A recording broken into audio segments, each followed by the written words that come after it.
The anime begins at the famous Regarden Magic Academy, a place where the most valued thing among the students is the talent for using magic. There, anyone who demonstrates great magical ability earns respect and recognition. But a question arises: what happens to those who do not possess this gift? For many people, these students simply have no chance at all. Without magic, they say it is impossible to evolve within the academy or achieve any prominence in academic life. At least, that is what almost everyone believes. Meanwhile, in a dungeon located on the 7th floor, we find the protagonist of the story, Will Serfort. Unlike the other students, Will cannot use even the smallest amount of magic. Even so, he faces monsters inside the dungeon to earn credits for the academy. In addition, he wants to prove to everyone that, even without magic, he is still capable of achieving results and continuing to study there. For him, the important thing is to show that he can move forward and succeed,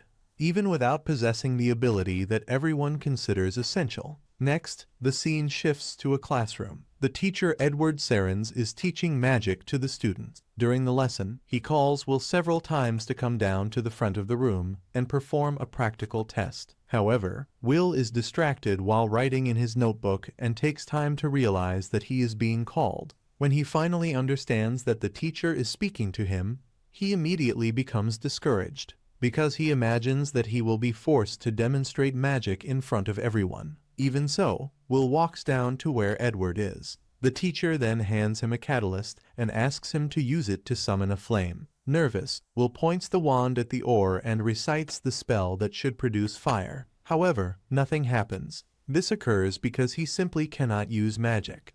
Upon seeing the scene, some students begin to laugh and mock him. Edward tells everyone to remain silent. Even so, clearly frustrated, he comments that it is absurd for there to be a student in that institution who cannot use even the most basic spell. According to him, Will is just a typical bookworm, someone who only stands out in theory. At that moment, a red-haired girl intervenes. She casts a fire spell with ease, causing the ore to ignite quickly and demonstrating an impressive result. The teacher then calls the student Sion Ulster and asks her not to use magic without his permission. Sion apologizes and pretends that she only wanted to help her dear friend Will, saying that it seemed like he was having difficulties. Taking advantage of the moment, Edward turns the situation into a lesson for the class. He explains that the supremacy of magic is something absolute, representing authority and power. Just like the great magical heroes, within the academy, magical talent is the main criterion of value. Therefore, according to him,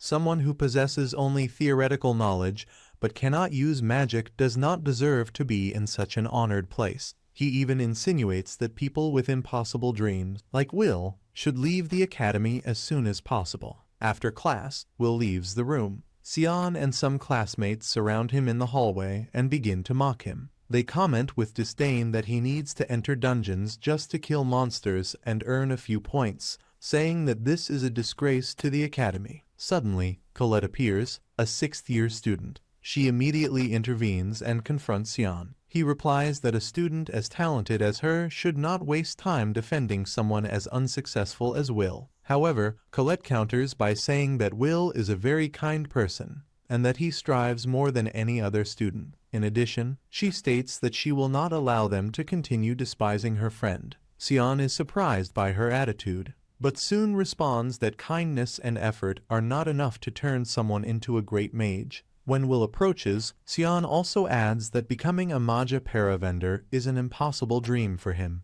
After that, she and her friends leave, saying that they do not want to waste any more time with someone so mediocre. As soon as they walk away, Colette and the small Kiki stick out their tongues at the group, clearly irritated with the situation. Next, they walk with Will through the castle corridors. Colette comments that he should not let himself be shaken either by Sion's words or by the attitude of Professor Edward, who should not have humiliated a student in that way. Will, however, admits that part of what they said is true. After all, he really cannot use any kind of magic. In addition, he comments that he even feels embarrassed for making a beautiful girl like Colette worry so much about him. Upon hearing this, Colette blushes slightly, but tries to hide it, pretending to be irritated. As she comes from a noble family, She says that she needs to maintain her posture and composure. Shortly after, she notices that Will seems lost in thought and asks what is happening. He replies only that he was admiring the beauty of the academy.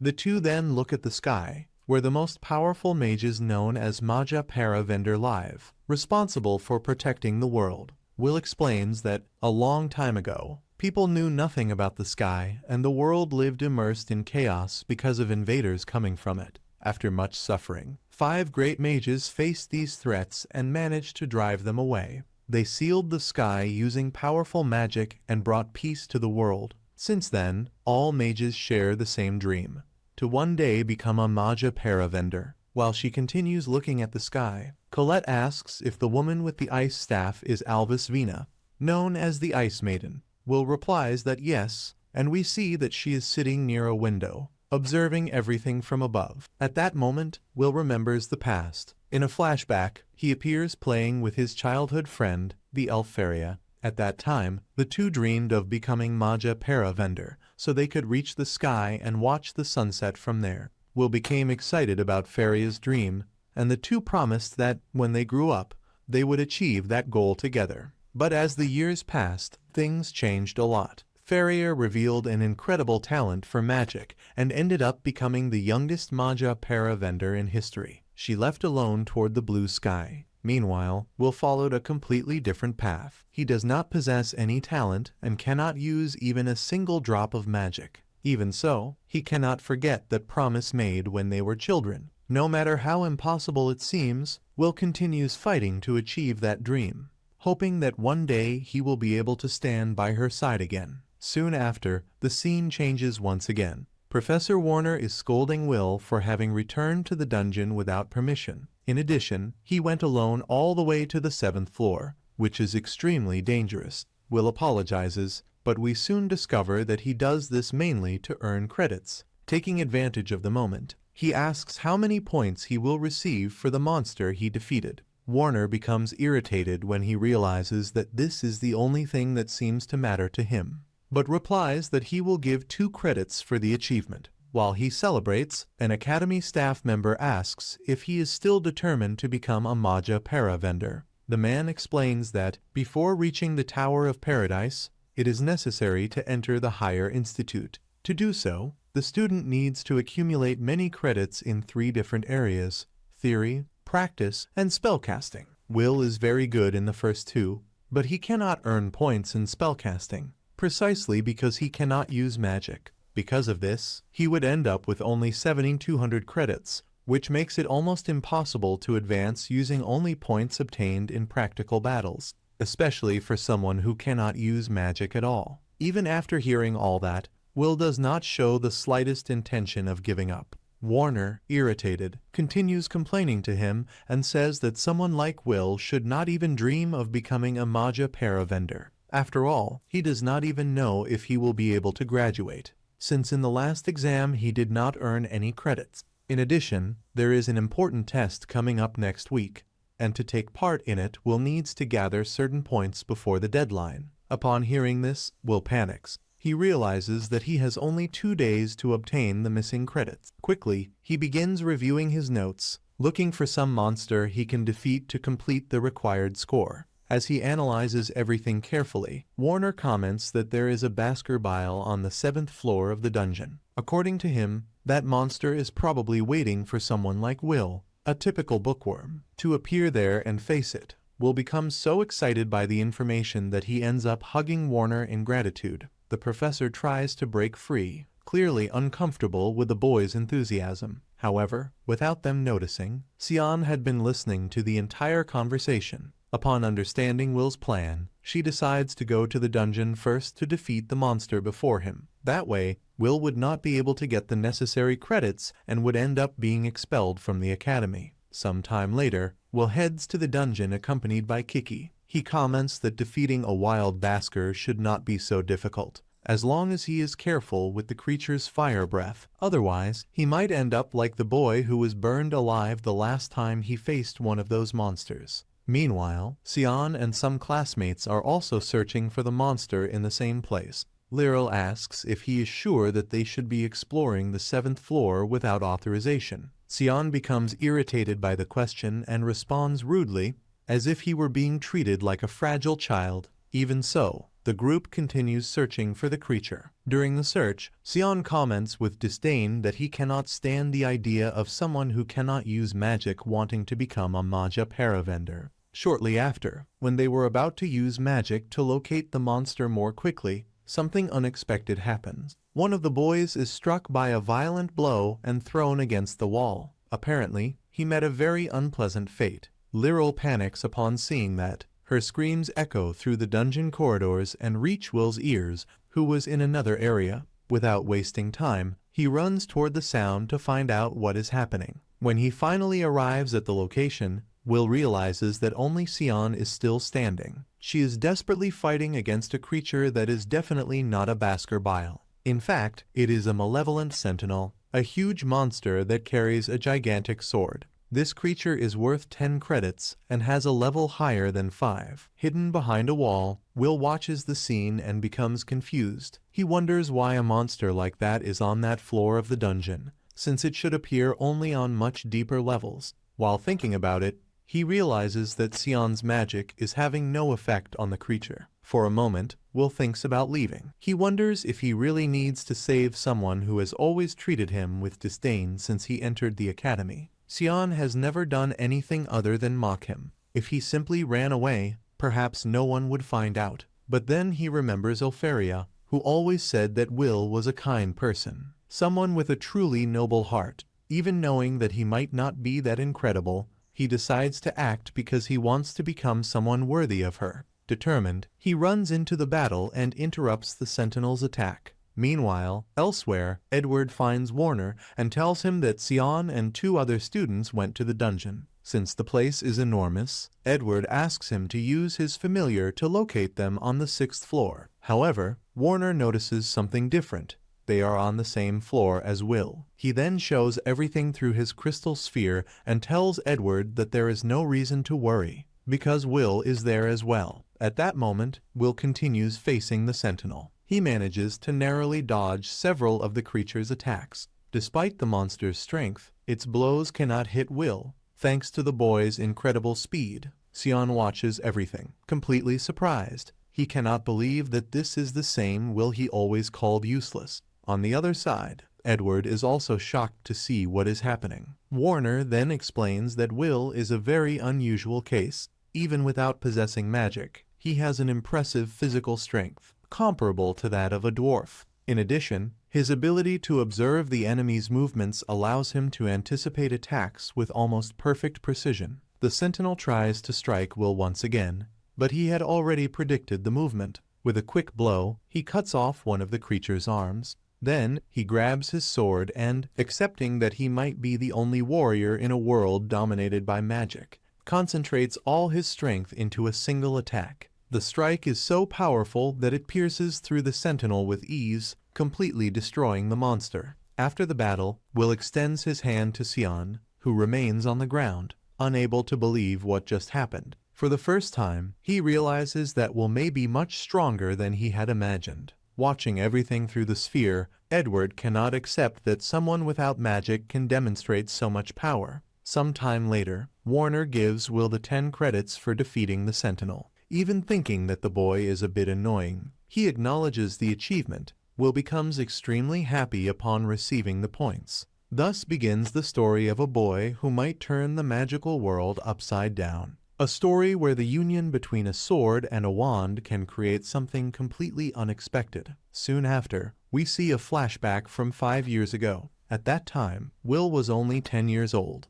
Many students mocked him, saying that he only served as bait so that Faria could enter the academy. Now that she had become a Magia Vander, they said that he was no longer necessary. Some time later, Warner took Will to the principal's office so they could evaluate whether he could continue studying at the academy. The woman hands a knife to the boy and summons several magical seals at the same time. Without hesitation, Will reacts quickly and blocks all the attacks. Warner is left completely speechless upon seeing that. The principal laughs and says that, even without magic, that boy is extremely interesting. To her, it is as if Will were trying to use a sword in place of a wand. With tears in his eyes, Will asks if, by studying at the academy, he could one day climb the tower and reach Faria. The principal replies that, if he continues to be fast, determined, and with a strong will, perhaps that may become possible. Full of hope, Will leaves the office believing even more in the dream of becoming a Magia Vander. After he leaves, the principal comments to Warner that she feels sorry for the boy. Since he does not have a magical guardian, everything depends only on his own efforts. Even so, she wants to see how far that story can go. Back in the present, Warner explains once again how someone can become a Magia Vander. The first step is to enter the higher institute, where only the best are accepted. There are two main ways to achieve this. The first is to create a new type of magic, something completely original. The second is to gather 7,200 credits during studies at the lower academy. Since almost no one is able to create a new form of magic, most students try to reach the second path. Even so, Warner reminds everyone that many students cannot even graduate. Because of that, no one should talk so early about entering the higher institute. Right after saying that, he surprises the class by announcing an extra practical lesson. For Will, and for many other students, the real challenge is only just beginning. After the difficult class finally ends, Colette finds Will in the academy corridors. She comments that he no longer has many credits left to earn in the theoretical subjects. Will replies that this happens because he always fails in the spellcasting part, but that does not mean he will give up. On the contrary, he states that he will keep trying. In addition, he says that he has a lot of respect for Professor Warner, since not every teacher would take the time to offer extra classes to help students. Many would simply leave the students to deal with their difficulties on their own. Colette agrees with him and comments that Edward, for example, certainly would not do something like that. While they talk calmly, some students pass by nearby, excitedly commenting that Sion defeated a malevolent sentinel alone, which is worth 10 credits. In reality, Lyral is spreading this false story to improve Sion's reputation. He knows that it is not true, but remains silent.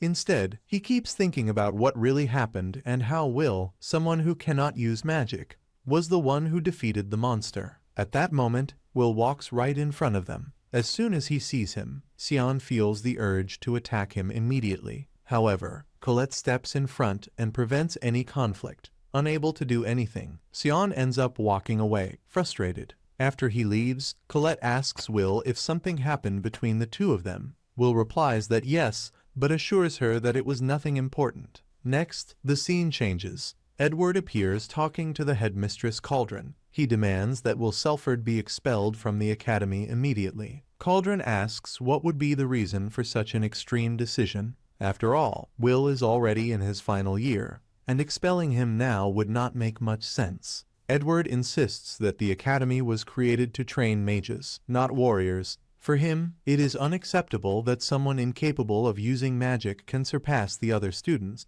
Clearly irritated, he shows a certain envy of the situation. Cauldron then opens a book with Will's records and shows his excellent grades in theoretical exams and in several academic reports. According to her, these results are quite impressive. She explains that, if they ignore the fact that he cannot use magic, Will could be considered an excellent student. Perhaps he cannot become a Magia Vander, but he could still follow other important paths, such as becoming a magical craftsman, a healer, or taking on other roles within the magical world. For Cauldron, the academy should form scholars prepared to face the future. Edward replies that all of that may sound good in theory, but Will does not want to become a simple academic. He wants to be a Magia Vander, and that is exactly what makes everything so problematic. Realizing that the discussion is dragging on too long, Cauldron suggests a solution. She proposes that Edward conduct a personal test with Will. That way, he could prove that the boy is incapable of achieving that goal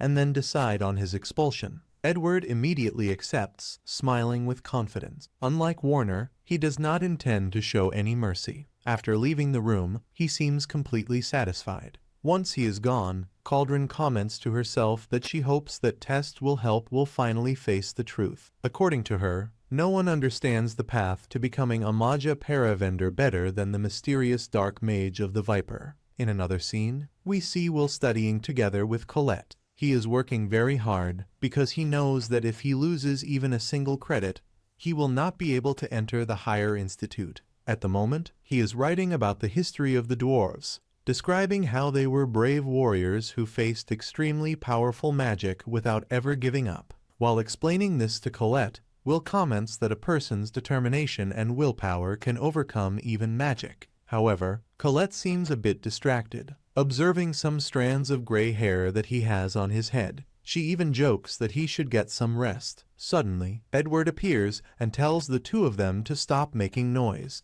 Then, he orders Will to follow him immediately to the spellcasting practice room. When they arrive there, Edward makes it clear that this will be an extra lesson, motivated by Will's constant inability to use magic. Without explaining the reason very well, Edward casts a powerful spell right in front of him. Will becomes completely confused and asks what is happening. Then Edward reveals the rules of the test. If Will manages to land just one hit, he will receive 5 credits in spellcasting. However, if he fails, he will have to leave the academy immediately. According to Edward, someone without talent should not even dream of becoming a Magia Vander. Right after saying that, he casts the first spell and orders Will to prepare to fight. The battle begins suddenly, catching the boy completely off guard. Meanwhile, elsewhere, Warner meets Cauldron, who had called him to explain everything that is happening. She shows, through a magical sphere, the fight between Edward and Will. Warner is shocked and asks what is going on. Cauldron explains that Edward is testing Will, and that no one can interfere. According to her, if Will wishes to be recognized as a candidate for Magia Vander, he must face this kind of challenge. Warner finds all of this extremely unfair and even cruel. He remembers that Edward almost became a Magia Vander in the past. He came very close to the top, but ended up being defeated and never managed to achieve the title. Even so, Cauldron insists that the test must continue. Back to the fight, Edward begins casting spells continuously against Will. The boy tries to dodge all the attacks, but soon begins to grow exhausted. Even though it is low-level dark magic, the spells are still extremely powerful. At one moment, Will runs quickly toward Edward and tries to land a kick. However, the teacher's defense is practically impenetrable. The impact is so strong that it ends up pushing Will back,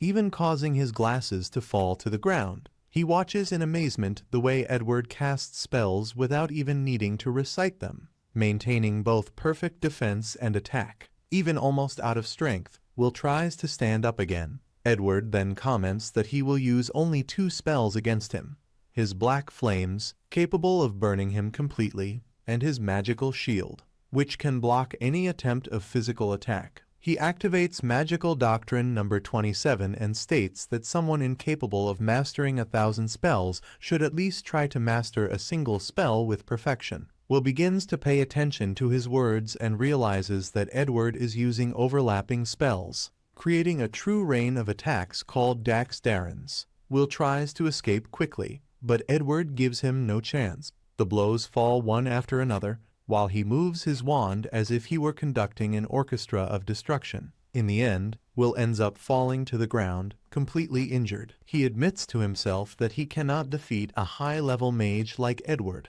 Even so, he thinks that perhaps things would be different if he at least had his sword with him. Meanwhile, Colette continues waiting in the corridors, near the lockers. She begins to find everything very strange. Edward had never shown any interest in helping Will, so why would he suddenly decide to give extra lessons? The more she thinks about it, the more she believes that something is wrong. At that moment, Kiki appears running and makes a gesture indicating Will's locker. Colette immediately understands that he may be in danger. When we return to the practice room, we see Will lying on the ground after receiving several attacks from Edward. The teacher approaches and coldly says that the Magia Vander are elite mages.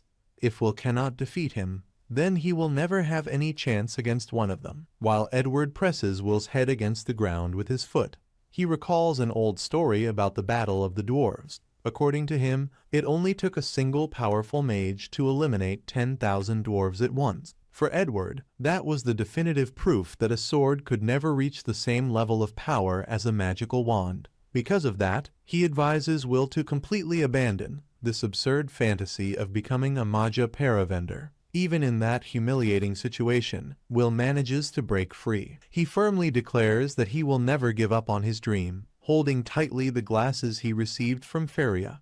He states that all he wants is to fulfill the promise he made to Elfaria. The only reason he continues fighting is to be able to stand by the side of the person he loves. Edward becomes outraged upon hearing that and asks, with disdain, if something as simple as love is really what motivates Will to try to reach the top of the magical world. Will replies that yes, even if the path is difficult and everyone considers it ridiculous, he will continue moving forward until he can reach the one he loves and watch the sunset by her side. At that moment, Colette arrives running, desperate. Without thinking twice, she throws Will's sword in his direction. He catches it in the air and stands up with determination, preparing to face Edward once again. For Edward, using a sword in a fight between wand users is something completely absurd. Even so, he responds by releasing another dark magic spell. What he did not expect was that Will would manage to cut through that magic using the Sword of Moria. Irritated, Edward releases an even greater explosion of power. Will feels the true terror of the 1,000 black flames surrounding him. The energy released is so intense that he clearly realizes the enormous gap that exists between him and a true Magia Vander. For a moment, he feels the urge to run away. However, he knows that he cannot retreat. Determined, Will breaks through the barrier of flames and advances once again toward Edward. Colette shouts, asking the teacher to stop, but Edward continues attacking with everything he has. Even so, Will keeps moving forward step by step. As he runs toward the enemy, he remembers once again the old story of the dwarves. He states that that battle was not as Edward described. Among the dwarves there was a warrior named Garrett, who continued fighting even after all the others had fallen. Despite being alone, he managed to land a blow against the enemy mage. Garrett's feat was so impressive that even the mages themselves recognized his courage. Inspired by that story, Will decides to prove that a sword can also cut through magic. In the next instant, he leaps with all his strength. The sword pierces through Edward's magical barrier and destroys his defensive shield. Will manages to reach the teacher and touch his hand, leaving only a small scratch. Edward immediately steps back, furious. Even so, he admits that Will fulfilled the condition. He managed to land a hit, and therefore earned 5 credits in spellcasting. Shortly after, Will collapses to the ground completely exhausted, and Colette runs to help him. Watching everything through magic, Cauldron is impressed by the result. She comments that Will manage to advance without caring about anything other than his own physical strength, using pure determination to break through Edward's defense. Meanwhile, in the surroundings of the academy, a strange blonde girl with an almost psychotic behavior appears preparing something mysterious related to Will. The scene then shifts to a flashback. In it, we see Feria handing the glasses to Will. She says that he is the kindest and bravest person she knows. After that, she says goodbye to him. Even sad, Will promises that one day he will also reach the tower, no matter how many difficulties appear along the way. For him, what matters is that one day the two of them can watch the sunset together. Feria smiles upon hearing that and promises that she will wait as long as necessary for that reunion to happen. In that difficult moment, Warner was there to comfort the boy. Will then promises that he will never again allow sadness to make him feel weak or useless. Returning to the present, we see Will walking through the streets of the district called Slungland. Since he does not possess magical talent, he decided to dedicate himself as much as possible to his studies and work. Among his tasks is delivering all the correspondence in the region. During one of these deliveries, he briefly talks with an elderly man and soon continues on his way. At a certain moment, he trips and almost drops all the newspapers he was carrying. Only one of them ends up slipping away. When picking it up, Will notices something important. The news reports that the Higher Institute sent a special order to the academy related to an elf student. Surprised, he immediately runs home and calls his friend Rosti, asking for help. Will explains that he needs Rosti to build a magical object for him, because Feria requested a special contribution. Determined to help, he wants to do everything within his reach. Rosti, seeing his friend's excitement, asks what kind of work will be necessary. Will explains that he needs to obtain ice cores from ice walkers. creatures that possess very valuable magical catalysts. The Academy is offering rewards to those who manage to gather these materials. Rosti comments that Will remains as enthusiastic as ever. After finishing the magical object, he says that he made some improvements compared to the previous version. Will thanks him and already prepares to run off again. But before he leaves, Rosti notices that Will is so excited that he forgot to eat. So he places a piece of bread directly into his mouth to make sure he has enough energy. In another scene, we learn more about the history of magic. One of the great pioneers of the magical world, Queen Mercedes, taught that all magical knowledge originates from dungeons. According to her, true mages must use their wisdom to explore these places, discover the unknown, and acquire new knowledge, because everything in the world is connected. Soon after, we see Will and other students exploring the 4th floor of the dungeon while carrying out the mission to help Faria. In another area of the place, Sion is surrounded by students who praise him. They watch in amazement as he defeats several ice walkers using magic. Despite receiving all that admiration, Sion cannot feel satisfied. He keeps remembering Will's surprising strength and how he was saved by him during the fight against the malevolent sentinel. Meanwhile, Will decides to advance even deeper into the dungeon. He knows that if he takes too long, other students may collect all the materials before him. Suddenly, he encounters some strange monsters along the way. The creatures look like aggressive penguins, so he starts calling them demon penguins in his mind. They were about to attack a student when Will appears. With a few quick movements, he defeats the monsters and takes control of the situation. The girl watches in surprise as she realizes that academy student is using a sword, not a wand. She thanks him for the help and introduces herself as Iris Churchill, a 4th-year student. Meanwhile, elsewhere, Warner explains to his students that creating a new type of magic is the greatest achievement possible for a mage. Anyone who accomplishes this automatically advances toward the Tower of Paradise. In addition, new spells are often named after their creators or associated with something that represents them. A famous example is the dark magic spell Dax Darwikins, whose name comes from the ancient mage known as Darbinsons, the firefighter. Warner continues explaining that if any student manages to create a new spell, their name will likely be remembered in history forever. However, everyone there knows that this is much easier said than done. Inventing an original form of magic is extremely difficult, almost impossible for most mages, and therefore this path to success seems very far from reality. At that moment, a girl raises her hand and asks if the elven mage who appeared in the newspaper is really as powerful as they say. Warner responds with complete honesty that yes. He explains that she is on a completely different level from the rest of the mages. After all, there has never been anyone capable of creating 12 original spells on their own. For him, that alone would be enough to place her among the greatest mages who have ever existed. As soon as he finishes speaking, the students begin whispering, impressed by the magnitude of her talent. Among them is a curious boy who, by coincidence, looks a lot like Faria, and he listens to the conversation attentively. Meanwhile, Colette comments that Will's childhood friend really is an incredible person. In addition, the entire academy is being stirred because of the mission she requested. A classmate next to her notices that Colette seems a little jealous when talking about Elfaria and says that this is completely normal. After all, someone so extraordinary could easily attract all of Will's attention. Colette feels embarrassed upon hearing that.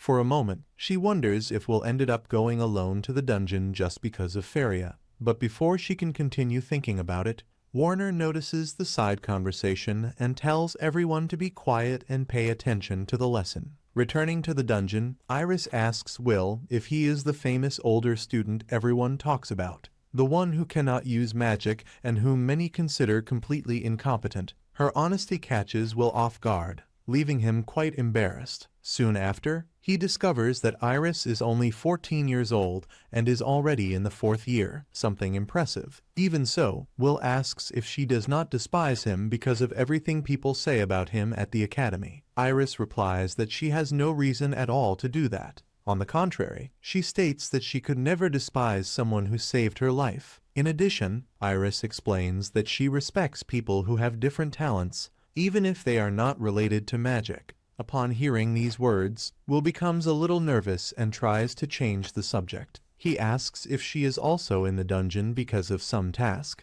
Iris answers that yes, she wants to help Elfaria, because her dream is to become a Magia Vander and protect the sky. Upon hearing that, Will remembers that ordinary people, in fact, do not know the true sky. The current world is protected by an enormous barrier created by the Magia Vander themselves. This barrier forms an artificial sky that hides the true reality. According to ancient stories, if that barrier were ever to disappear, a great darkness would take over the world and a terrible calamity would arise. For that reason, many students follow the orders of the Magia Vander not only out of admiration, but also because they believe they are helping to maintain this great barrier that protects everyone. While Will thinks about this, Iris says that once she had the opportunity to meet Elfaria in person. She explains that, on that occasion, she was trapped inside a dungeon, completely surrounded by monsters. When she thought she had no way out and was going to die, Elfaria suddenly appeared and saved her life. For Iris, that moment was like seeing a goddess descending from the sky. She speaks with great excitement about that moment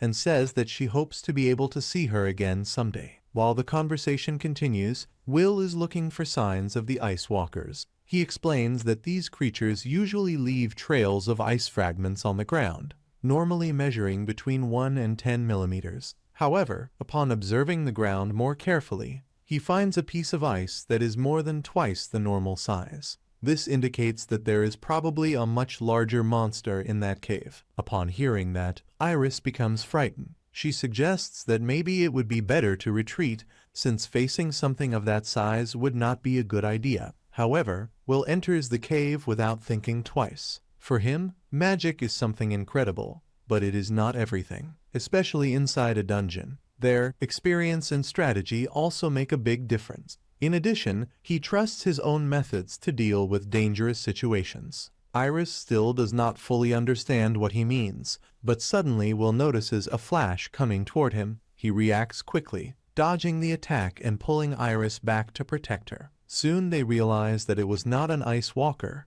but rather a frost rex, the most powerful ice monster on that floor of the dungeon. The creature is worth 6 credits and has a level higher than 5. The frost rex fires a powerful beam of ice, but Will manages to dodge and quickly places Iris in a safe spot. She begs him not to face the monster, explaining that physical attacks do not work against that creature. The frost rex's body is made of solid ice, capable of freezing anyone with its power. That is why it is known as a true dwarf killer. Normally, it can only be defeated with long-range magic. Even so, Will states that there is no reason to worry. He assures her that he has faced monsters like that before. The Frost Rex begins to charge another ice attack and fires it directly at Will. However, he manages to dodge it with ease, running quickly across the frozen area of the cave. Taking advantage of an opening, Will uses a magical device he received from Rosti. He wraps the monster's body with the equipment and waits a few seconds before activating it. Soon after, a large explosion of fire takes over the place. When everything finally calms down, Will mentally thanks Rosti. The new devices are much better than the old ones, and thanks to them he was able to execute his strategy. The Frost Rex is especially weak against explosions and fire attacks, which made the plan even more efficient. After the battle, Will begins searching for the monster's ice core. Meanwhile, Iris watches everything in silence. Standing a bit apart, she begins to realize that the rumors about Will at the academy are completely different from reality. While she is lost in thought, Will approaches and says that it is already time to go back.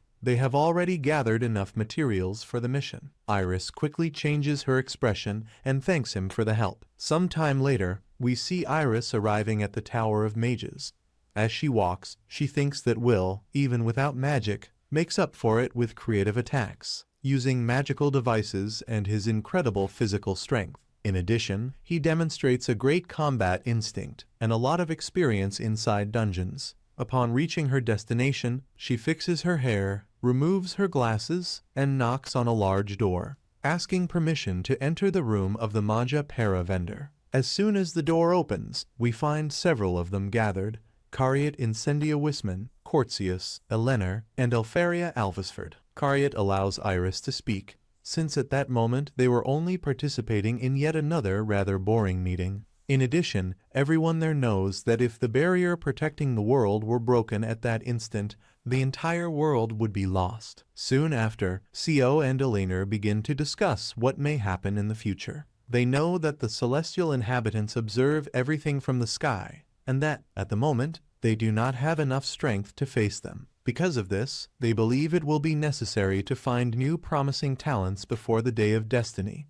as they cannot allow the prophecy to become reality. At that moment, Iris, or rather Watcher, as Co usually calls her, comments that during her time at the academy she found someone very interesting. It is Will Serfort, the magicless student everyone talks about. After observing him carefully, she believes that the ideal would be to allow him access to the tower. The proposal, however, is rejected almost immediately by Cariat and Eleanor. Even so, Co comments that the idea seems amusing, and Faria also shows agreement. Eleanor, in turn, makes it clear that she is against it. She does not like the idea of surrounding herself with people she considers inferior. In response, someone states that, to him, the most important thing is that each person can be useful. The conversation begins to grow tense, and the tension among them increases. But Cariat interrupts the discussion before it escalates. He advises everyone not to make hasty decisions. Soon the great magical festival will take place,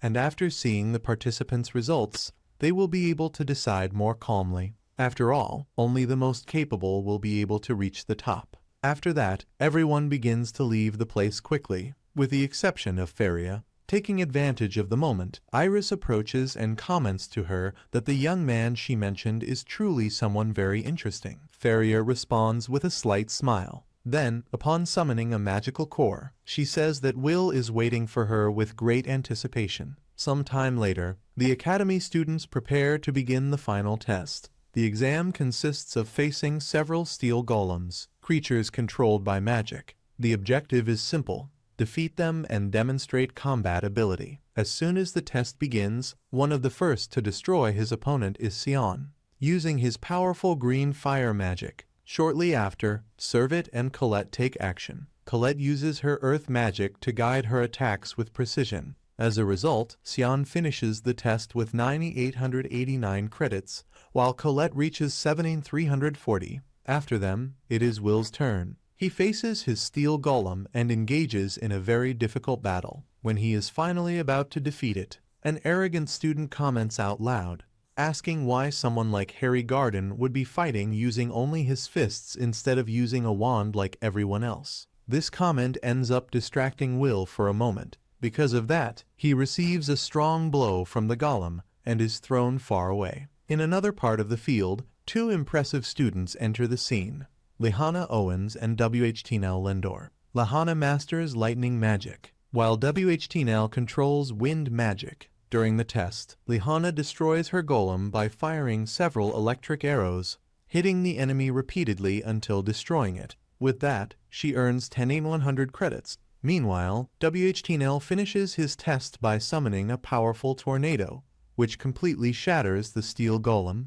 guaranteeing 1075 credits. Even so, when everyone believes that nothing could surpass that, Julius Rienberg appears. With great confidence, he creates several ice stones and quickly launches them against all the remaining golems. As soon as these stones touch the creature's armor, they transform into frozen roses. Then Julius simply says the word "release," and immediately all the golems become completely frozen and deactivated. With this impressive technique, he finishes the test with 1048 credits. When the test ends, Lehana comments that she did not imagine the others would still be so skilled. WHTNL replies that there was no reason to think otherwise. He also says that she does not need to worry, as soon they will all be celebrating her promotion within the academy. At that moment, Julius approaches them and throws an ice rose, almost as if he were declaring war. He states that now he will be able to defeat them using his new secret technique. Even so, Lehana and WHTNL are not intimidated. Combining wind and lightning magic, they easily destroy the small frozen rose. These three students are the only ones who manage to surpass the mark of 10,000 credits. which is not a surprise to anyone, since it practically confirms their promotion to the higher Institute of Magic. Meanwhile, Will watches everything from afar. Upon seeing those results, he begins to think that perhaps he does not have enough credits to graduate, much less to enter the higher institute. After all, credits serve as proof of each student's strength. Up to that moment, Will has only 5 credits, and that is his final year at the academy. Thinking about that, he ends up feeling discouraged as he walks. His friend Kiki tries to comfort him, but suddenly Julius, who is passing nearby, snarls with disdain and tells Will to get out of the way. Next, the scene changes. Will and Colette are sitting while eating together. Suddenly, Colette stands up abruptly and says that maybe there is still a chance that someone might want to recruit him. But she also states that he needs to be realistic. Reaching the higher institute with only theory and physical effort will not be enough. Even so, she remembers that there has already been a case in which a student with less than 7,200 credits ended up being recruited. Despite that, Will remains worried. After all, that year the Great Magic Festival will take place, and all the students want to stand out by showing their best spells. This festival takes place at Regarden Academy every 2 years. During the event, several competitions are held. It is at this moment that the high mages of the tower observe the participants to evaluate their abilities and choose possible candidates. Colette then explains that, in the end, everything comes down to duels between the tower factions, where it is decided who will be chosen and who will be left out. These factions are Torsius Phase, the Lord of Lightning; Liffin, the Sacred Elf; Albis; Vina, the Ice Maiden; Barum, the Emperor of Flames; and finally Mysterious Noah, the Sovereign of Light. Each of these factions is led by a powerful magic wielder. If a student is chosen by one of them, they will have direct access to the tower. Even so, Will remembers that it is not simple to ignore the normal graduation process and be recruited directly. For that to happen, the student would need to demonstrate extraordinary magic, capable of impressing even a great mage. Colette, however, comments that there are rumors about another possibility. They say that during the Great Festival, observers also appear, people responsible for searching for special talents for the tower. While the two are talking, Iris passes very close to them. She hears part of the conversation and watches them with a curious smile. Will then states that he does not intend to draw attention at the festival. He prefers to work behind the scenes, helping with the organization of the event. Colette insists that he should participate, saying that if people saw him fighting, they might change their opinion about him. Will thanks her for the concern, but believes that, in his case, the festival would be like participating in a regular sports event. For him, it would not make much difference. He remembers that he already had a bad experience during his second year, when he ended up failing in front of everyone. At that time, several students at the school began to mock him and treat him poorly. After recalling all that, the two remain there, reflecting on what may happen in the future. As they walk, Will and Colette observe other students training. Some practice creating magical creatures, while others try to summon spiritual guardians.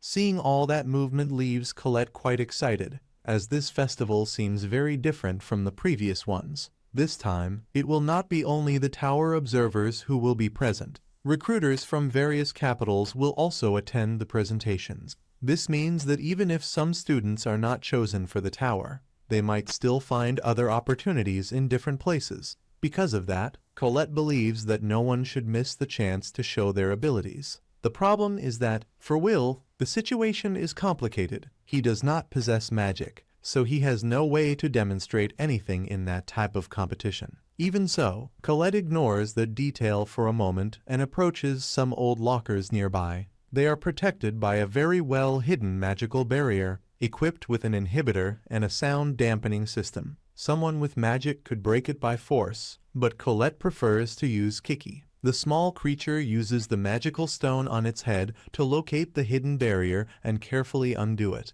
After they manage to open the access, they find a hidden staircase. Upon hearing noises coming from the lower floor, they decide to go down quickly. Down there, they find several academy students gathered, participating in a clandestine betting system. They are placing bets to try to predict who will win or lose during the magic festival. Nearby is Sion, accompanied by his group of arrogant friends. As soon as he notices Will, he immediately prepares to provoke him as usual. But, to his surprise, Colette steps in front and points her wand directly at his face. She threatens him firmly, making it clear that she does not want any kind of trouble. She also warns that if he bothers Will again without reason, she will truly become angry. At that moment, Will asks why Sion is participating in illegal betting. The answer he receives is simple: it is none of his business. Even so, Sion's own classmates end up unintentionally revealing that he is only there because he heard some students commenting that there is a big difference in power between him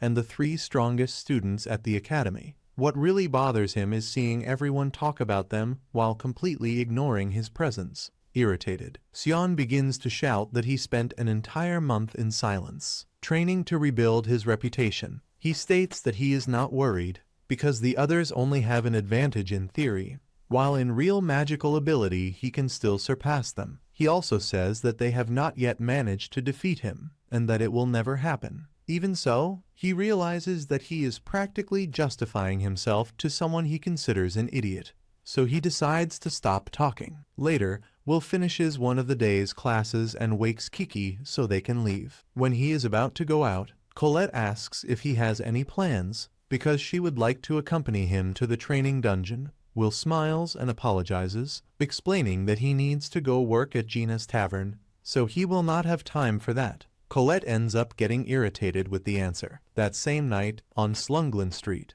located outside the great capital of magic, stands Gina's tavern. The place is known for receiving many dwarf miners who spend the night drinking to forget the fatigue of their work. Their laughter and loud conversations can be heard from the other side of the street. In the kitchen, Gina prepares a large bean stew for one of the customers. Meanwhile, Will works there as a waiter on some days of the week. During the day he studies at the academy, and at night he helps at the tavern. He does this because he received a scholarship, so he needs to work to cover other expenses. Even though it is tiring, he takes everything very seriously. At a certain moment, he delivers an order to a dwarf named Donnan. The dwarf comments that the magic festival is about to begin and says that maybe Will could get some kind of financial help by participating. Will replies that he cannot compete, but Gina immediately scolds him. She says that he should talk less and work more, and also follow the example of his colleague Rosti,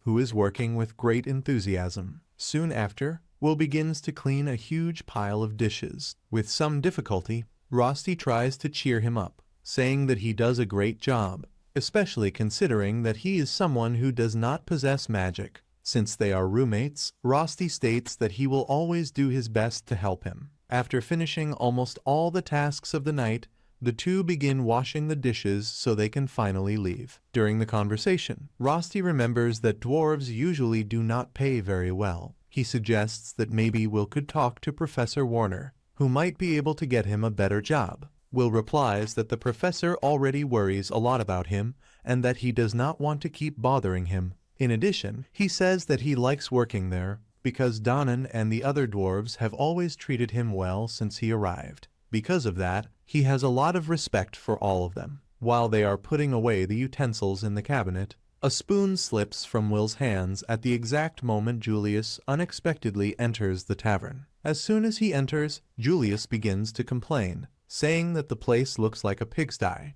When he notices Will, he starts mocking him, calling him an idiot and saying that he fits perfectly in that place full of barbarians smoking cigars. Upon hearing that, Donnan stands up angrily, but a friend holds him back to avoid trouble. Even so, Julius continues provoking them. He states that dwarves are merely members of an inferior race and that they should be grateful for being able to live in that country thanks to the compassion of others. While he speaks, Will remains silent, continuing to organize the utensils. At the same time, he remembers everything that happened when the celestial inhabitants destroyed the dwarves' kingdom, forcing many of them to flee to other places. Since then, both elves and dwarves have suffered prejudice in many places, and there is a very clear rule: if one of them attacks a mage, their entire race will be punished for it. At that moment, Julius shouts at Will and demands that he bring food and drink immediately. Donan's blood begins to boil with anger because of the mage's arrogant attitude.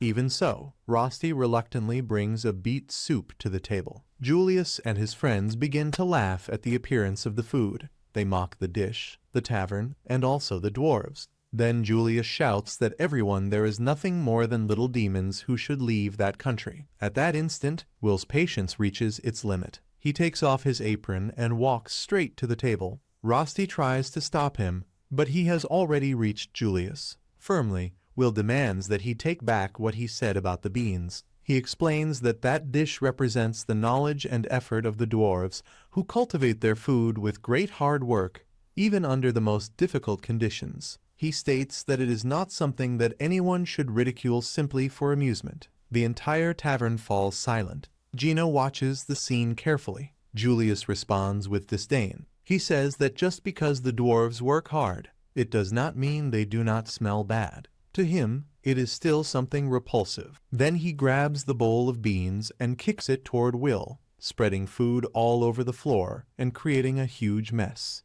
Julius's helpers also move forward to attack. They believe they will be able to hit Will easily, but only fools would think that, with speed, Will grabs both of them by the neck and throws them to the ground, leaving them unconscious. After that, he faces Julius and says that the hatred that exists between them no longer makes much sense. But the contempt that Julius shows toward the dwarves is even worse. For Will, anyone who acts that way ends up being worse than any beast. Julius, however, just laughs at the situation. For him, all of this is just a way to humiliate Will in front of everyone. Without wasting time, he uses his magic to freeze the entire tavern and begins attacking from multiple angles at the same time. Will manages to dodge many blows, evading with agility, but Julius concentrates even more power and manages to immobilize him with ice. Then he slowly approaches and points his wand, making an ice rose appear on Will's chest while smiling arrogantly.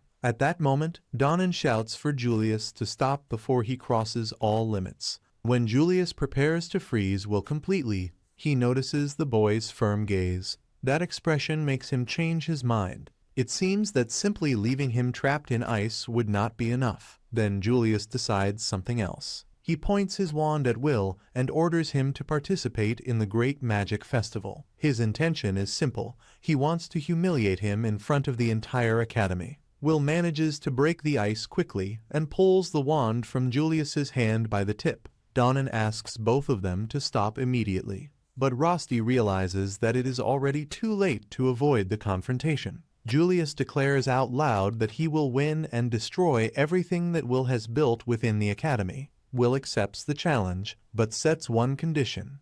If he wins, Julius will have to apologize to Donan and the other dwarves. Sometime later, the day of the Great Magic Festival finally arrives. As the students gather, Calderon addresses everyone and gives a brief speech. He encourages the students to do their best, to use all their potential, and to never use their abilities for evil. After those words, he officially declares the festival open, and the entire academy begins to move. Among the observers is Rode Holland, a scout from the Fire faction. He orders that each group of participants be analyzed carefully, because in that place there may be true rough diamonds waiting to be discovered. Soon after, the sky race begins, an aerial race. Lahana quickly takes the lead, surpassing almost all the other competitors. The friends Snow and Flate comment that this was expected, since Lahana has always been one of the best. Beside them, a red-haired student comments that she finds it strange that the so-called Princess of the Earth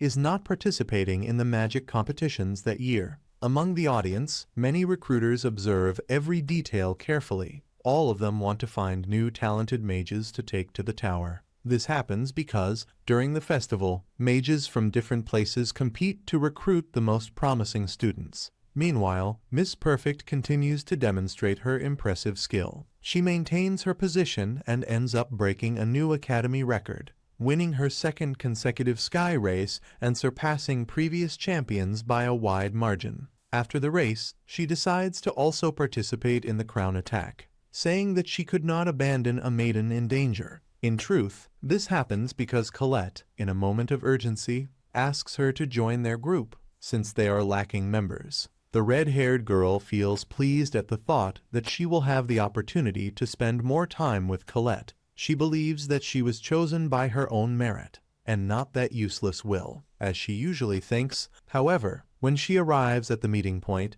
she is surprised to see Will already there. A few hours later, the afternoon events of the festival begin. Mike Mayu is responsible for commenting on the event. He complains out loud that he has to share the job with Professor Edward, one of the least popular people in the academy. Mike says that he will have a major headache working with someone like him. Edward responds by releasing a dark aura, saying that Mike does not need to worry because all that awaits him is just a small coffin for the next class. After this exchange of provocations, Mike announces the entrance of the members of the Elven faction, who activate a powerful magic to prepare the testing field. Thanks to the elves' spell, the terrain transforms completely. Several different areas appear: a volcanic zone, a swamp, a desert, an open plain, and also a region full of trees. That entire environment becomes the battlefield for the next competition. Unlike the other tests, the crown attack is contested by teams of 3 people.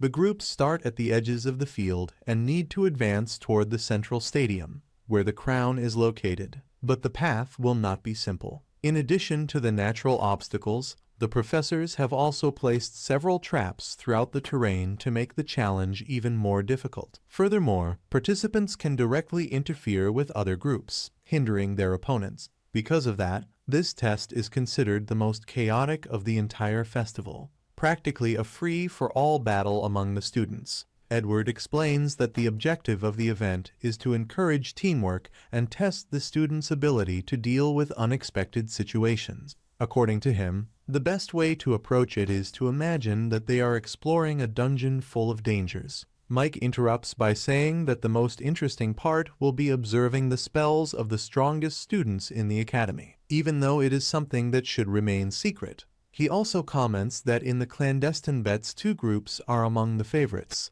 the DOS group, led by WHT-Nal Lindor, and the new group, led by Julius Rienberg. Mike admits that he bet everything on WHT-Nal, while Edward tries to make him stay silent to continue presenting the event. Soon after, all the teams are introduced. Among them is Group 6, considered the least popular. Many find it strange to see Sion, who is one of the candidates for victory, forming a team with someone like Will. Some spectators begin to laugh and mock, saying that someone without magic should not participate in such an event. Meanwhile, the teams positioned in the desert zone prepare to begin the test. Professor Warner is responsible for guiding and supervising the students in that area. He is surprised when he realizes that Will is among the participants. Warner complains, saying that the boy should not be there, and reminds him that he has already warned him several times about it. Even so, Will faces him with great determination. He replies that he knows many people mock him,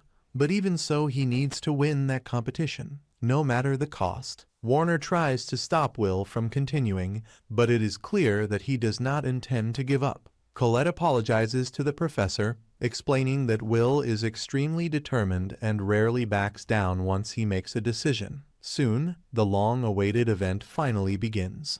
Julius's team quickly advances across the field until they encounter large steel boxes scattered along the path. Suddenly, these boxes transform into numerous golems, creating a massive obstacle for the participants. Will runs straight toward them, and many people in the stadium begin calling him an idiot. To the spectators, facing all those golems alone seems practically like suicide. But at the moment Will prepares to attack, Colette uses her magic and creates a magical gauntlet for him. With that, the power of Will's strike increases greatly, allowing him to execute several strong attacks in sequence. The result is impressive. The blows completely destroy the golem that stood before them, leaving the audience completely surprised. Many would never have imagined seeing Will fighting at that level. The strategy is simple.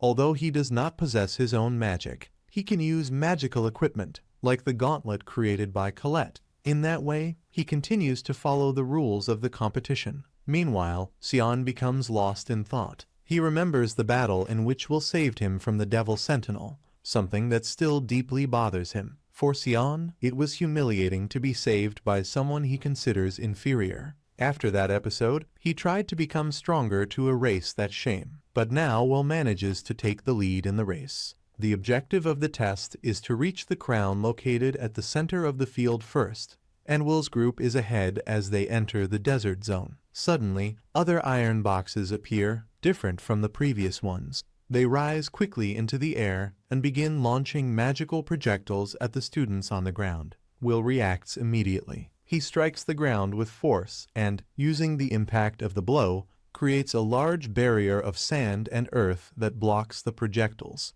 After that, he runs toward the flying boxes. Colette conjures several steel swords, and Will takes advantage of that to throw them with precision, destroying all the boxes in the air. In the event commentary, Mike shows surprise at how the group is dominating that area of the field with such ease. Some spectators, however, claim that all of this is only possible thanks to Colette's powerful magic. In part that is true, but other observers are impressed when they realize how Will can detect traps and deactivate them quickly. While commenting on this, Edward explains that it is natural for someone who spends so much time exploring dungeons. According to him, Will's efficiency comes from the experience he gained in those places, as well as his fast reflexes and the knowledge he has accumulated. Among the crowd, Iris cheers excitedly and begins shouting, rooting for Will with great enthusiasm. Meanwhile, Julius continues eliminating several opposing teams without mercy, being as ruthless as he has always been in previous festivals. Even so, Group 6 continues to lead the competition. Julius notices that something strange is happening when he begins to hear a great commotion coming from the stadium. Curious, he asks his companions what is happening on the field. They use a search magic to check the situation. As they analyze the field, they realize that Group 6, where Will is leading the race with a large advantage. One of his teammates comments that if they continue underestimating the others, they might end up losing. Julius simply laughs at the idea. He freezes everything around him while stating that it will never happen, because he will not allow anyone to defeat him. Meanwhile, Group 6 finally reaches the last zone, an enchanted forest. As soon as they enter the place, several magical circles appear around them. Will immediately realizes that it is a circular trap. Without hesitating, he begins to deactivate the magical circles, causing them to collide with each other and destroy themselves. He resolves the situation in just a few seconds. Mike then asks Edward what he thinks about that, since it was Edward himself who created those traps. Edward simply ignores the question and makes a sarcastic remark. Meanwhile, Will continues running toward the objective. However, he knows that inside the forest is where the real battle against the other teams will take place. If they want to finish quickly, they will need to go around the edge of the forest, prepare an ambush, and find a position to face Julius's team. But at the moment they try to hide, Julius suddenly appears and launches an attack with his ice magic, nearly hitting Will. Colette is surprised to realize that they arrived there much earlier than expected. Will also finds it strange, since it seemed impossible that Julius had surpassed the speed strategy created by Colette. While analyzing the situation, Will begins to think about all the possible forms of attack from the enemy. Julius takes advantage of the opportunity and launches a long-range ice attack, destroying several parts of the terrain. Will realizes that they will not be able to run forever and decides that they will have to face him. But at that moment Sion intervenes, releasing a huge amount of fire magic and conjuring a powerful spell. Colette shouts for Will to get out of the way. Sion fires his attack with full force. Luckily, Will manages to quickly raise a barrier of earth, blocking the blow. Even so, he is confused when he realizes that Sion attacked him. Colette asks why he is attacking Will instead of facing Julius. Sion replies that he has already done enough to ensure that his team advances, and that now he wants to settle something personal. For him, the moment has come to face Will in a direct duel. Will tries to say that this is not the time for that, but Sion does not listen. He begins launching several attacks, stating that he has waited a long time for that confrontation. At that instant, Julius also acts, creating a massive wall of ice that apparently ends up freezing Colette.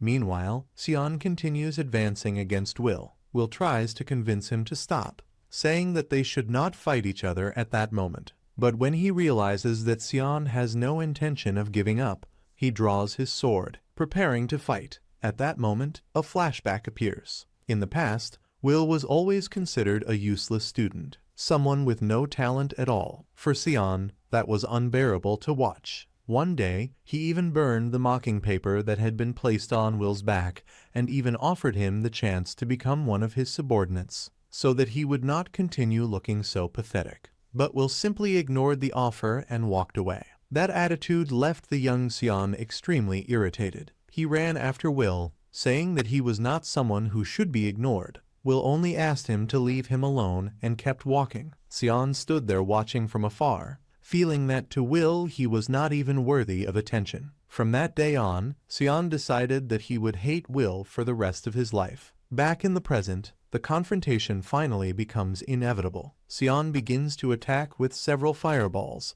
along with whip-like strikes made of flames. Will does his best to dodge and cut through the attacks, trying to keep his distance. The red-haired girl then shouts for him to stop just running away and face the fight for real. Otherwise, she promises that soon she will turn him into nothing but ashes. Will responds by saying that he cannot keep fighting like that. They are part of the same team and, besides, they do not have time to settle that there. He also reminds that he made a promise to the dwarves of the city, and he does not intend to break it. Even so, Sion continues advancing with aggressive attacks. While dodging the flames and the strikes, Will begins to wonder if he will really be forced to face him at that moment. Meanwhile, in the event commentary area, Mike explains to the audience that the situation of Squad 6 has taken a completely unexpected turn. After overcoming all the previous challenges with ease, two members of the group have started fighting each other, creating an intense confrontation. In the stands, Rosti and Warner watch with concern, because Will's dream depends directly on what happens in this magic festival. Mike then asks Edward what his opinion is about what is happening. Edward responds with an almost amused smile, saying that a fight between members of the same team is something truly unusual. For him, it does not matter what the reason is. Even if they manage to reach the crown and win the event, the tower's recruiters will probably not be impressed by it. To the observers, that situation only makes the group look disgraceful. Mike is startled by the comment, but he notices that Edward seems very satisfied with what is happening. Meanwhile, the recruiters observe the scene with a certain disappointment. Until a few minutes ago, the group had been advancing brilliantly across the field. Even so, someone comments that Will still has enough credits to be among the top 4, but that problem will certainly be resolved that day. Deep down, for them, Will is still just a boy. Meanwhile, Rosti continues to worry. He pets Kiki, thinking about what might happen to Will. Suddenly, Iris sits beside him and begins to cheer excitedly for Will. Rosti finds that strange because he did not expect her to be supporting Will. On the contrary, he imagined she was the type of person who preferred to support the more popular students, especially someone like Sion. Iris explains that, at first, Will did not attract much of her attention. However, someone talked about him, and since then she began to take interest. Now she is so excited that she even bought a small dagger-shaped keychain similar to the one Rosti uses, just to show her support. Rosti feels happy upon hearing that. After all, no one admires Will more than he does, as his roommate. Meanwhile, in another part of the field, Colette manages to escape from the explosion caused earlier. She continues dodging Julius's attacks, trying to return to help the two who are still fighting. Julius then provokes Colette, saying that she should stop running away or she might lose the title of Princess of the Earth. Colette immediately becomes irritated and warns him never to call her that again. She tries to escape once more, but Julius continues attacking. In the end, he manages to trap her in a snare and summons a purple lightning strike, attempting to finish her. Meanwhile, several students watch the event through observation spheres spread across the academy. They become confused when they notice that Julius appears in several different areas at the same time. Soon they understand what is happening. Julius is using an advanced cloning magic technique inspired by the abilities of the Magia Vander, creating copies of himself to delay all the participants. Mike celebrates excitedly when he sees Whitnell destroying one of those copies. However, his excitement has nothing to do with academic pride. In truth, he bet all his savings that Whitnell would win the festival. At another point in the academy, at the top of one of the towers, stand Philvis, Chalia, and Lafilla Farides, assistants of the Elven faction. Philvis says that he would like to leave, as he considers that festival extremely noisy and annoying. But Chalia responds that they cannot simply leave. After all, the event also exists to inform the inhabitants of paradise, and everything must be reported to Lady Eleanor. Meanwhile, on the battlefield, Will continues dodging Sion's attacks. He begins to wonder why Sion seems so obsessed with him. Since childhood, Sion has always intimidated him and interrupted everything he tried to do. Will never understands the reason for that. He knows that many consider him a failure, but all he wants is for Sion to simply stop chasing him so that he can follow his path in peace. His objective is clear: to reach the tower and reunite with Elfaria. Sion continues attacking without stopping. Suddenly, he recites a powerful spell and summons a great gardener's falcon, a guardian formed from flames. Will is surprised when he realizes how much Sion has evolved in such a short time. Soon, the falcon dives toward him. Will leaps into the air and tries to cut its wings with his sword, planning to bring it down and then attack directly.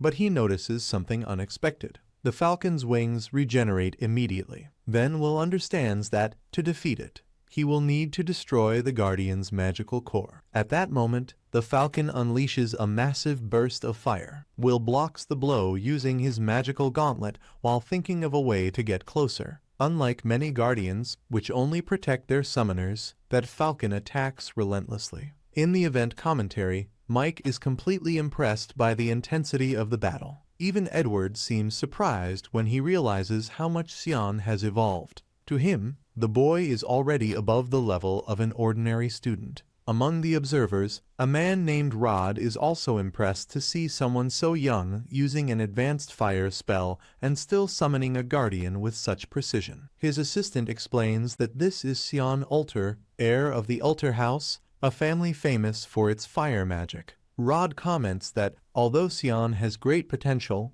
he is still slightly behind names like Lahana Owens and other students who are at the top of the ranking. Even so, he finds it interesting how Sion managed to evolve so quickly in a real combat situation. Because of that, he intends to inform Kariat that the new generation of mages promises to be very talented. Meanwhile, on the battlefield, both Will and Sion are already showing signs of exhaustion. Even so, Sion shouts that they need to keep fighting. He remembers that when Will faced the evil sentinel, he seemed much stronger than he is now. Tired, Will drives his sword into the ground and asks why they need to continue that meaningless fight. That irritates Sion even more. For him, there is a clear reason. After everything Will has done and all the anger he has felt for years, Will should feel at least a little resentment as well. Will responds calmly that Sion is probably right. For a long time, he really did despise him and thought he would like to retaliate for everything. But now he cannot waste time on that. He needs to face Julius.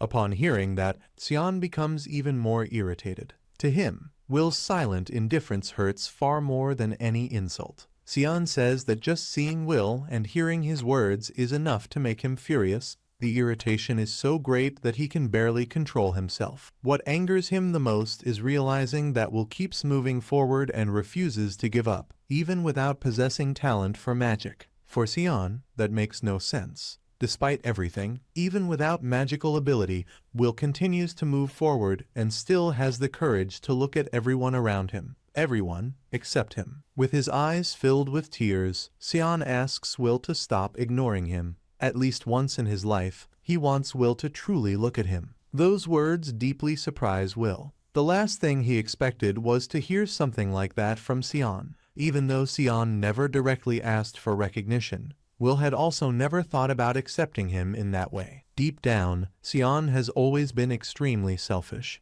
Even so, now he seemed to be asking for exactly what he had always wanted. Noticing this, Will grips his sword firmly. If he truly wants to be acknowledged by Sion, then he needs to face him with all of his strength. Sion feels satisfied when he realizes that he has finally received Will's attention. As he begins to recite the next spell, Will prepares himself carefully, waiting for the right moment to anticipate the movement and counterattack. Any mistake now could cost a very high price. Sion launches an extremely dangerous double attack. On one side he performs a powerful summoning, while on the other his guardian moves in to attack at the same time. Even so, Will has already understood the pattern of the battle. He manages to dodge every blow and advances quickly. In just a few movements, he cuts the magical core of the guardian and moves straight toward the red-haired boy. The two are about to decide the final battle. But at that exact instant, a massive rock appears between them. The stone was summoned by Colette. She appears in front of both of them, with her clothes almost completely burned. Will immediately asks where Julius is, but soon realizes that maybe he should first ask if she is all right. Colette replies that she managed to hit Julius directly in the face during the fight, but that right after that he simply disappeared. While Sion tries to understand what happened, he suddenly notices that Colette is practically without clothes because of the explosions. Desperate, he starts shouting for her to cover herself immediately, reminding her that she is the daughter of a noble house and should not appear in that manner in front of the entire audience. Annoyed, Colette replies that the truly indecent ones are the two of them, who started an absurd fight right in the middle of the festival. After that, she tells Will that he must go immediately after Julius. She herself will take care of Sion. But Sion refuses at the same moment. He states that no one is going to interfere in his path. Colette shouts back saying that, in fact, it is always him who gets in the way of everything. He always appears at the worst moment and ends up ruining the only chance that Will has to climb up to the tower. Suddenly, Will approaches and gently pats her on the head, thanking her for helping to save time. Colette turns completely red. Sion, irritated, asks if Will intends to ignore him once again. Meanwhile, in another part of the arena, the different group leaders have already reached the entrance point of the stadium after overcoming all the obstacles along the course. The group released by Julius is about to take the crown, and apparently there is no one there to stop them. But then something unexpected happens. Will appears running at high speed toward the stadium. In an impressive leap, he crosses the entrance and lands right behind Julius. The entire audience is surprised when they see that. Now Will finally prepares himself for the decisive confrontation against Julius. Meanwhile, somewhere else, we see Elfaria sitting calmly, sleeping. Her maid, Sarza, begins to scold her, saying that she spends all her time sleeping while watching the world from the top of the tower. Even while complaining, Sarza thinks to herself that all that appearance of holiness is just an act. To her, Elfaria is nothing more than someone who sells cheap magical items. Elfaria calmly asks what Sarza wants. Then Sarza shows some documents containing the names of the candidates selected by the recruiters. Among all of them, the one who drew the most attention was Julius Rain, who is causing a great impact during the magic festival. According to Sarza, Julius might even become Elfaria's successor in the future. Elfaria agrees calmly. If everything written in the documents is true, that possibility really exists. Back at the festival, Will finally approaches Julius. Julius seems satisfied that he made it that far. He says that it will be even better to win after humiliating Will in front of everyone. Will, however, states that he does not intend to lose. He even mentally apologizes to Donan and to the dwarves from the restaurant, in case something goes wrong. Julius responds with contempt, calling Will nothing more than a useless library rat, someone with absolutely no talent at all. Right after that, he covers the entire arena with a thick curtain of smoke. Will immediately prepares himself to fight. Even without being able to see properly, he manages to hear the movements around him and realizes that Julius is trying to attack him from the sides. He dodges a block of ice that suddenly appears. Even without seeing him, he is still able to locate Julius's position. But at the exact moment he is about to counterattack, another strike hits him unexpectedly. Julius asks if Will truly believes he can keep up with his movements. Then he reveals something surprising. He did not move even a single step. The audience is shocked when they realize that there are several Julius fighting at the same time. Will is also impressed when he understands what is happening. Julius is using clones. The copies begin to explode around Will, trapping him in a deadly trap. The commentator Mike becomes completely confused. unable to understand what is happening in the arena. Meanwhile, Evil Snake watches everything in amazement. He explains that Julius is using a secret art created by Elfaria Alvisvina, known as Glass Fro, a set of 12 extremely powerful spells. These 12 spells are considered Elfaria's greatest masterpiece, and Julius is using the first one among them, the spell called Ars Un, capable of creating perfect ice copies of its user. Will asks how Julius managed to learn a magic created by Elfaria. Julius begins to laugh. With his usual narcissistic expression, he replies that it is simply natural talent and that he learned everything by studying magic on his own. Even if it is still only partial, this already places him close to the level of a true tower mage. Julius continues provoking Will, saying that one day he himself will surpass Elfaria. Those words make Will furious. He charges forward to attack immediately, but Julius was already expecting exactly that.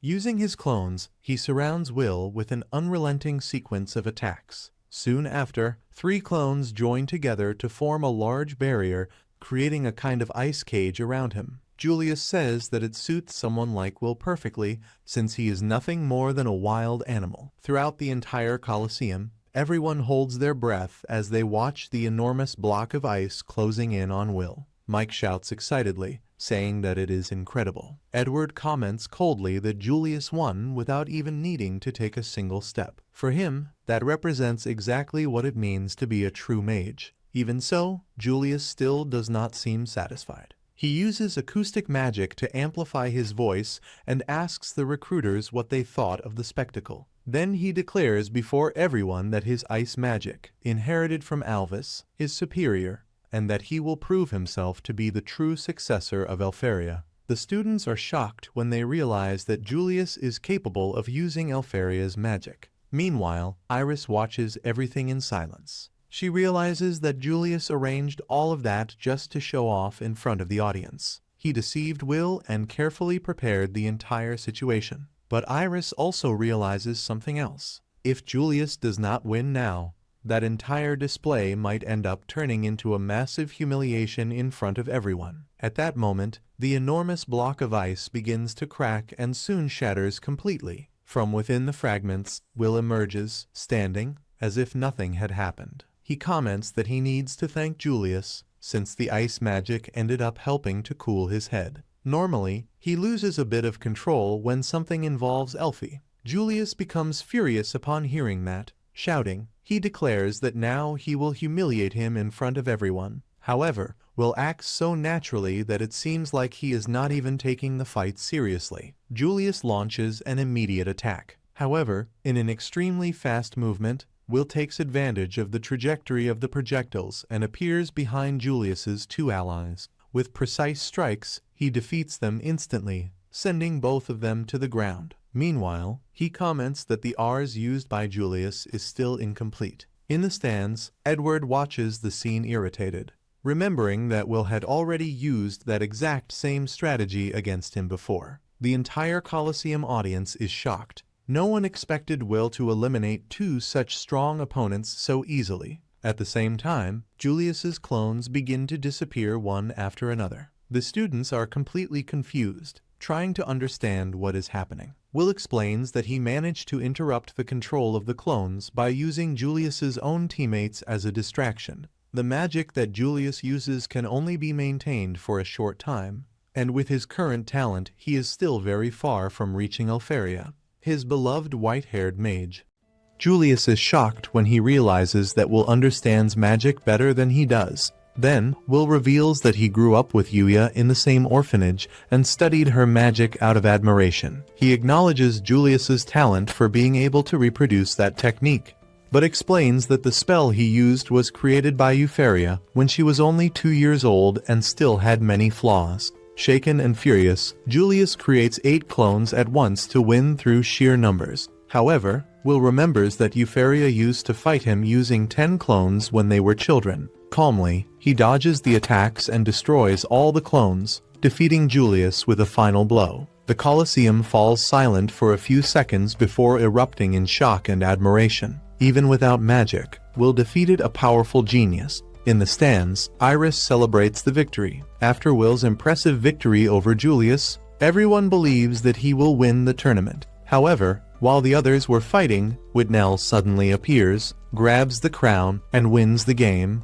leaving the entire Colosseum in shock, especially Will, who is completely stunned. Whitnell's team is declared the winner at the tower. Elfaria then talks with Sarza and asks if there is any magic capable of going back in time or erasing memories. The question arises because Elfaria discovers that Will believed she used clones only to provoke him when they were children, when in reality she only wanted to spend more time with him. After the festival, Sion is still irritated that Will defeated Julius and promises to surpass him one day. Later, Will and his friends celebrate at the restaurant of the Ains family for having fulfilled a promise. Even without winning the tournament, Julius appears at the place humiliated, helping to wash dishes. After his defeat, Warner comments that, after the festival, Will's life will probably change. In fact, a few days later, at the academy, Will becomes very popular. Many students want to form teams with him for dungeon exploration training, even arguing among themselves because of it. Colette becomes irritated, since many of those students previously despised Will, and now only want to take advantage of his strength. Despite that, Will feels happy about the popularity, since he has always been very lonely. Colette then invites him to explore the dungeon with her, but ends up turning the invitation into a shopping trip, which leaves her extremely embarrassed. Later, on the next day, when they are about to go out together, Rust appears saying that he will also accompany them during the outing. He behaves in a strangely intimate way with Will, holding his hand, adjusting his clothes, and staying between the two the entire time, which makes Colette increasingly frustrated. Suspicious, she asks who Rusty really is, and even suspects that he might be a girl, since he is too handsome. However, Will states with complete certainty that Rusty is a boy, explaining that they have already bathed together several times, something that leaves Colette completely surprised. Rusty returns with drinks and jokes that he can drink from Will's cup, which irritates Colette. Soon after, he suggests that Will take his swords for maintenance. When Will steps away, Colette confronts Rust and asks what he wants with Will. Rust responds directly that no one loves Will more than he does and claims that Will also likes him the most. The two begin a rivalry, arguing about who is closer to Will. Meanwhile, Will meets Lahanna, who invites him to talk. In a tea house, he discovers that some of the strongest students in the academy are gathered. Lahanna reveals that she wants to form a special group for the upcoming dungeon training and invites Will because of his experience and performance at the festival. Julius and Sion initially reject the idea, but Whitnell defends Will, reminding them that he has already defeated powerful mages with his sword. In the end, everyone accepts Lahanna's proposal. She explains that she wants to climb higher and higher in the tower and gain great recognition. Since her family, the Owens family, has a short lifespan and carries great pressure for significant achievements, the group then agrees to work together. Later, Warner officially announces the beginning of dungeon training. The students must explore for a week, facing dangerous monsters to earn credits. Edward also warns that the risk of death is real. When the training begins, the students arrive at the base camp on the 6th floor. Colette insists on accompanying Will in Lahanna's group. Rust, however, needs to remain at the camp due to his duties. Meanwhile, mysterious figures outside the dungeon discuss dangerous matters, including a possible failure in the barrier that protects the world. Inside the dungeon, Will's group faces an army of crimson monsters. Will prepares to protect the mages, but discovers that Lahanna is an exception among them. Descended from knights, she masters close combat. With great skill, she quickly defeats all the monsters and explains that the group should prioritize advancing quickly rather than competing for credits among themselves. In the dungeon, Will remembers that the most important magic in that place is enemy detection. Since he cannot use magic, he does not have that ability and ends up being seen as a burden by the group. While the others defeat monsters easily with magic, Will can barely act and ends up only carrying bodies to earn credit. Even so, he decides to keep trying to help. After a long advance, the group takes a break. Whitnell creates an illusion barrier to keep monsters away and, during the rest, shows disdain for Will, stating that only elves can touch those they consider worthy. Colette becomes irritated, but Will tries to avoid conflict, explaining that this is part of elven culture. Lahanna then reveals the group's true objective: to find and defeat Lumino's Navarros, a rare creature worth about 110 credits. She believes that, working together, they can defeat the guardian of that floor and prove their capability to the tower. As they advance through the dungeon, the group finds several monsters dead along the way, all defeated purely by physical strength, with no signs of magic. As they get closer, they discover something even stranger. Navarros itself is already dead, apparently recently defeated by someone unknown. Suspicious, Will remembers that detection magic is not perfect and decides to trust his own senses. He senses danger above them and tries to warn the group, but the monster suddenly appears and attacks Wall, destroying the ground and causing everyone to fall into a deep cavern. Will saves Itnal during the fall, but the two end up separated from the rest of the group. They discover that they have fallen to the 11th floor of the dungeon, an extremely dangerous area known as the Jaws of Nightmare, where only very powerful mages usually enter. Meanwhile, Lahanna's group realizes that they are lost at that deadly level. Separated, everyone is at risk of dying if they do not reunite quickly. In another part of the cave, Itnal faints and dreams of voices of elves, saying that he is useless and without talent. However, when he wakes up, he finds beside him the enormous monster already dead and realizes that Will probably defeated it alone. After defeating the monster, Will tries to treat Whitnell's injuries, but the elf refuses to be touched and decides to treat himself. During the fall, almost all the equipment was lost, leaving only a few secondary weapons and limited supplies,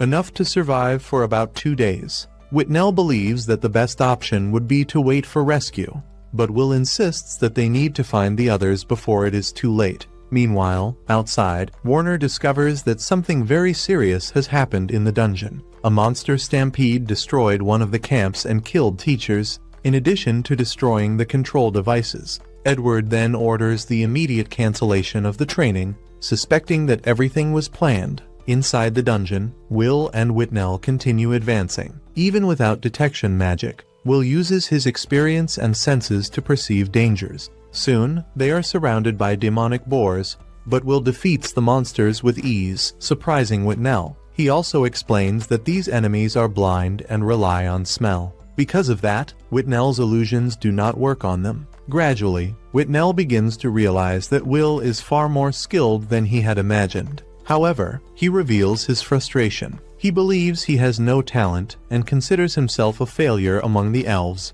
since he cannot materialize his illusions like others of his race. In a flashback, we see that he always tried to reach the level of his adoptive sister, Eleanor, a powerful elven mage, but never managed to do so. Meanwhile, Lahanna explains to Colette that many students who remain at the academy are seen as mages who have not yet managed to prove their true talent, especially when compared to prodigies like Elf. Back in the cave, Whitnell admits that he often mocks others just to hide his own insecurity. He even asks Will to abandon him, believing that he is only holding him back. However, Will refuses.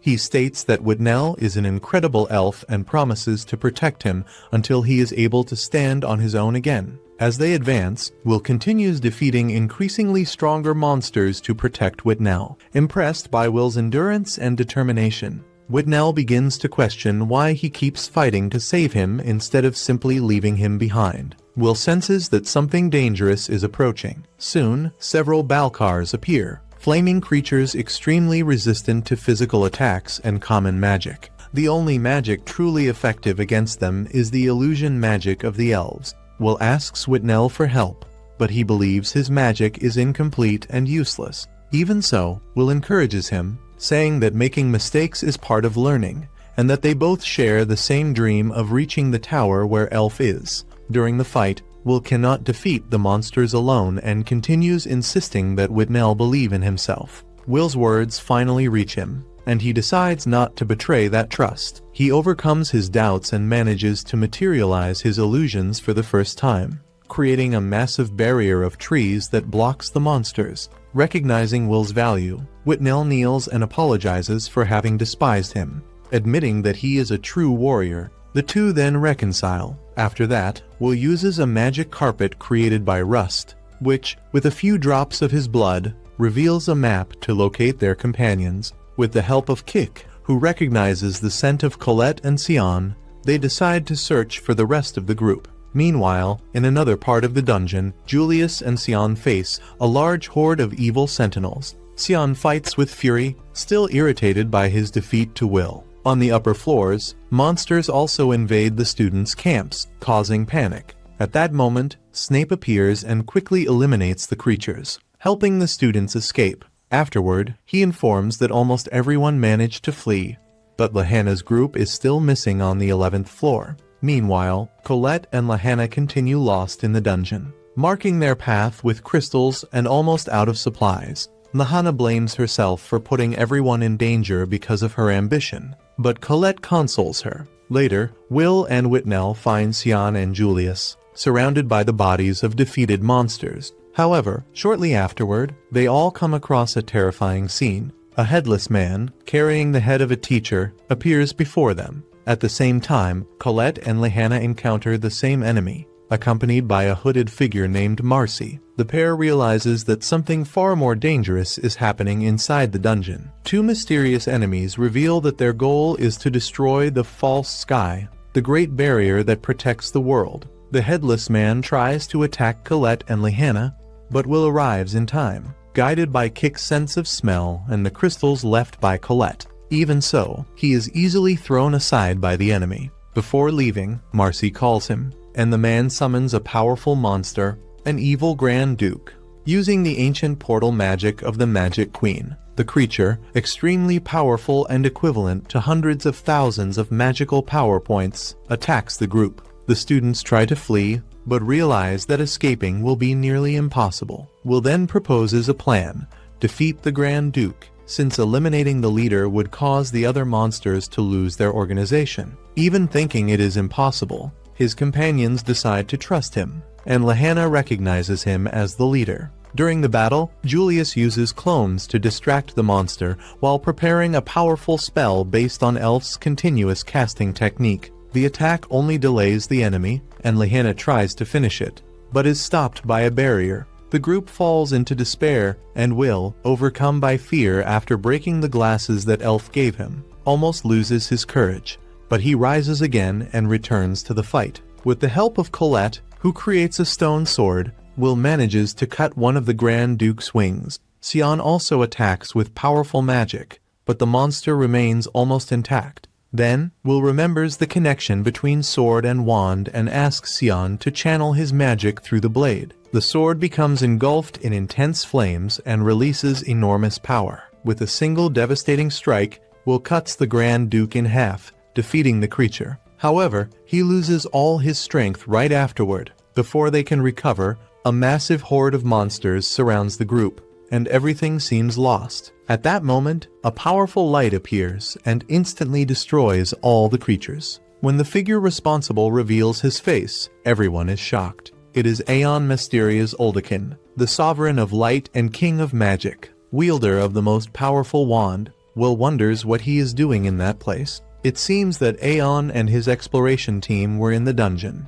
possibly returning from some mission. Aeon then declares that those who face the darkness of the dungeon will be blessed by the light, and congratulates the boys for the courage they showed during the battle. Everyone becomes emotional and kneels before him. Even the elves tremble with admiration in the presence of someone so powerful. While everyone shows respect to the great sovereign, Will continues staring at him. One of Aeon's companions approaches Will and comments that his sword is still alive. He asks Will's name. Will responds, still somewhat hypnotized by the situation, and then asks, "Who is that person?" The figure removes the hood and reveals his identity. It is Finn. His presence there is surprising, since no one expected to find him in that place. Meanwhile, in another part of the dungeon, two evil mages celebrate. They have finally obtained the material they were looking for. According to them, if they had not been attacked earlier, they might also have obtained that sword. Even so, they believe that the most important thing is that they completed their mission. Now they intend to celebrate. The training ends in a tragic and unexpected way. 11 Academy professors die. although no student loses their life, while the school begins an investigation to discover who caused the incident. The surviving students recover in the infirmary, still shaken. They recognize that they survived thanks to the intervention of the Sovereign of Light and their teamwork. During the conversation, Lehana realizes that the group has become a true team after the experience in the dungeon. The tense atmosphere eases, with jokes about her enormous appetite, caused by the high energy consumption of her magic. Then, the others comment on the moment when Will absorbed everyone's magic during the battle. Not even he can explain exactly what happened, which increases the mystery surrounding his power. Will also remembers a boy who participated in the rescue. Lehana explains that he probably belongs to the FM tribe, a race that does not use magic but possesses great knowledge about the dungeon and has acted as guides to the tower since the time of the Wise Queen. Later, Finn meets Calderon and delivers a fragment of the sword known as the Magic Slayer, found in confrontations deep within the dungeon. He suspects that someone is conducting experiments there, using dungeon materials to create that weapon. While discussing the investigation, Finn questions why Calderon did not tell Will anything, but she replies that he is still just a student who wishes to become a great mage. The next day, even after everything that happened, Will is already training again. Sion challenges him to a duel to fulfill an old promise, and the two begin to fight in the school courtyard until they are interrupted by Warner. As the months pass, the students continue their studies, and the school year comes to an end with the final exams. Despite everything he has faced, Will keeps his goal clear, to keep moving forward until he meets Elf again. After some time, the boys return to the dungeon, and, this time, acting in a more organized way as a team, they finally manage to defeat the boss monster Nevirus. Time moves forward normally, and Will remains completely determined to achieve a perfect score, as this is essential to advance in the tower and finally reach Elfie. Later, as the exam period comes to an end, several teachers are surprised, since Will Serfort becomes the only student to achieve a maximum score on all exams. Not even Lehana, known for her excellence, managed to avoid a few mistakes throughout the evaluations. Even so, Will maintained a flawless performance in every test taken. Warner, on the other hand, shows great enthusiasm, and Professor Alyssa approaches to congratulate him, highlighting that all his effort is finally bringing results and bringing him closer to his goal. Meanwhile, Julio and Sayo are gathered with the principal, who congratulates them for the impressive achievement of defeating a floor guardian, even with such an intense routine. However, upon receiving his wand, Julio states that he only participated because he already had his position guaranteed in the tower, without the need to defeat Nevirus. At that moment, Sion provokes him, saying that even if Julio had not been present, his absence would hardly have been noticed, since his powerful ice disappeared quickly, making his participation irrelevant. Annoyed, Julio fires back, reminding him that Sion spent the entire time hiding behind the insect just throwing fireballs. As usual, the two end up arguing, while the principal comments that it is clear that both are worried about Will, which only increases the irritation between them even more. Meanwhile, Will continues studying intensely and practically without rest. He spends days without eating properly or sleeping, refusing to slow down, because he believes that even a single point can completely change his future. Colette tries to convince him to take a break, but Will insists that, thanks to the help of Lehana and the others, he managed to achieve the maximum score in the stages, so he feels that he needs to keep striving so as not to waste everything they did for him. Rosti reminds him that Will has also already accumulated credits in spellcasting after defeating Professor Edward, but Will replies that he is still missing 1 point and that he needs to secure it no matter what. At that moment, Rosti pulls out one of his gray hairs, warning that if he continues like this, many more will appear. Colette gets irritated and questions what he thinks he is doing, while Rosti responds provocatively, saying that he only did something that she herself had always wanted to do. Colette is left speechless, visibly embarrassed, which makes Rosti come out as the winner in this small exchange. At another moment, Lehana comments to Wignall that, after defeating Nevirus, they will finally be able to climb the tower with pride. However, Wignall observes that it was not that simple, since afterward they still faced a Grand Duke, As they continue walking, he notices how much Lihanna has changed, stating that she no longer gives off that same tension as before. Lihanna agrees, recalling that she used to hide her feelings behind a smile. But deep down she never let her guard down. Wignall then admits that this change happened thanks to Will, as he was the one who showed her that even someone strong can make mistakes, and that ended up earning her respect. Lihanna also acknowledges that she learned a lot from Will, and that she now understands that cowardice can come from a feeling of inferiority, but it can also transform into courage. The two then wonder what Will might be doing at that moment, and Wignall answers that it is obvious. He is probably in the library, completely focused on his studies. Later, during the night, Colette, worried, decides to bring something for Will to eat, since he spent the entire day in the library. When she arrives there, she realizes that he ended up falling asleep from exhaustion. Taking advantage of the moment, she covers him with a blanket and confirms that he is indeed sleeping. Without missing the opportunity, she leans in, trying to give him a kiss. But Rosti suddenly appears and interrupts her. Surprised, Colette tries to justify herself, saying that it was not what it looked like and that she was just adjusting his clothes. However, Rosti does not believe her and states that he will not let anyone steal a kiss like that. Colette, trying to disguise it, says that she was just worried about Will, since even exhausted, he continues to push himself too hard, which could end up causing serious damage to him. She confesses that she does not like the way Will keeps chasing Albis Vina, as if he were bound to her, while she just waits at the top of the tower without doing anything. Deep down, Colette admits that she feels sorry for him, and Rosti agrees that he thinks the same way. Meanwhile, at the top of the tower, Faria meets Eleanor and comments that it is rare to see her outside her room, since she is usually quite lazy. Eliana responds by asking if Faria is still bothered by having lost the fight against her. In response, Eleanor states that she only lost because she was forced to use ice magic, and that if she had used other elements, she would have come out victorious. At that moment, Zio appears and asks both of them to lower their voices and move aside, as he is passing through. Faria questions what he is doing there, and Zio replies that it should be obvious, suggesting that she also came for the same reason. He explains that the moment is approaching, and that everyone needs to start preparing for the ritual. Since the barrier is about to disappear, the news leaves him completely shaken.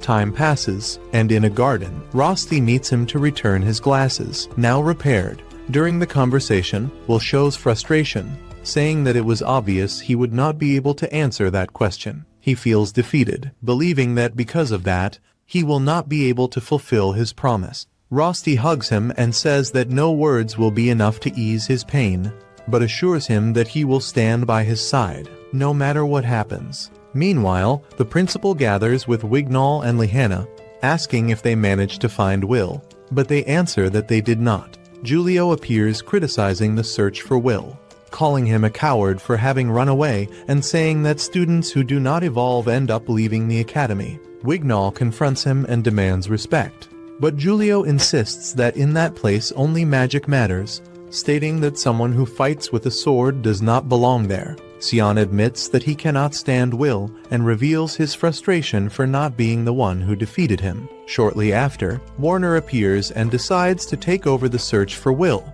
suggesting that the others take advantage of the Terminalia period. Meanwhile, the end-of-year celebrations begin. Claire leads the event with humor, hiding her frustration over absent friends, and recalls the story of Mercedes, who 500 years ago led mages to seal the sky and protect the world. Since the barrier needs to be renewed annually, the mages perform a collective ritual at the turn of the year, successfully recreating it. However, soon after the celebrations begin, a strange message appears in the sky and everything changes. The environment darkens, portals open, and demonic creatures invade Regarden. Those responsible for the attack reveal that they took advantage of the moment when the mages were weakened after the ritual to begin a massive massacre.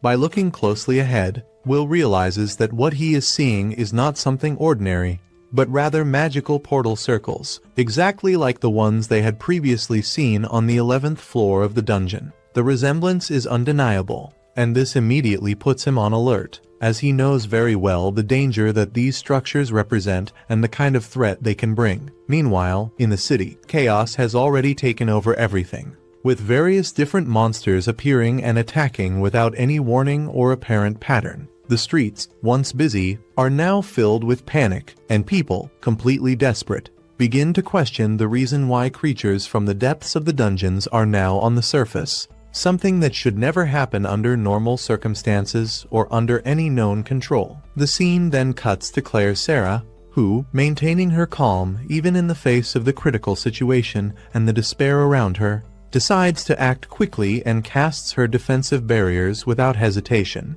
As she conjures some magical bubbles around, something unexpected happens. From within them, guardians emerge, summoned creatures that possess the ability to drain the strength of enemies efficiently. At the same time, the faction's mages begin to chant their spells with precision and synchrony, showing complete mastery of their techniques. With this combination of well-coordinated strategies, they manage to eliminate the monsters with extreme ease, which leaves everyone around completely impressed with the power and efficiency of the capital's mages. These mages are known as the Tower Mages, figures respected and feared for their skill and discipline. They quickly come to a consensus that they need to discover the origin of these magical circles. As this is clearly not a natural event, for them, it is clear that someone is behind the release of these creatures, and they demand that those responsible be captured, no matter the cost. However, when they turn their attention back to the battlefield, they notice something disturbing and unexpected.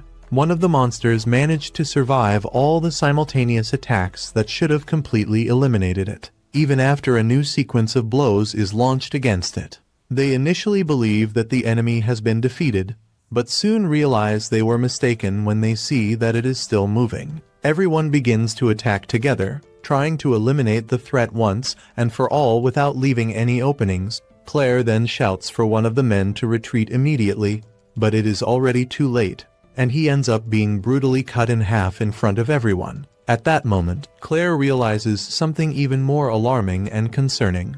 Magic simply is not working on these monsters, making the entire strategy useless. When she is attacked, she manages to identify the cause. The sword used by the enemy is a Mage Slayer, a weapon created specifically to nullify and pierce magical defenses, something extremely rare and dangerous. The scene then shifts to the school's headmistress, who receives the news that almost all of the tower mages have been killed, in addition to there being numerous civilian casualties.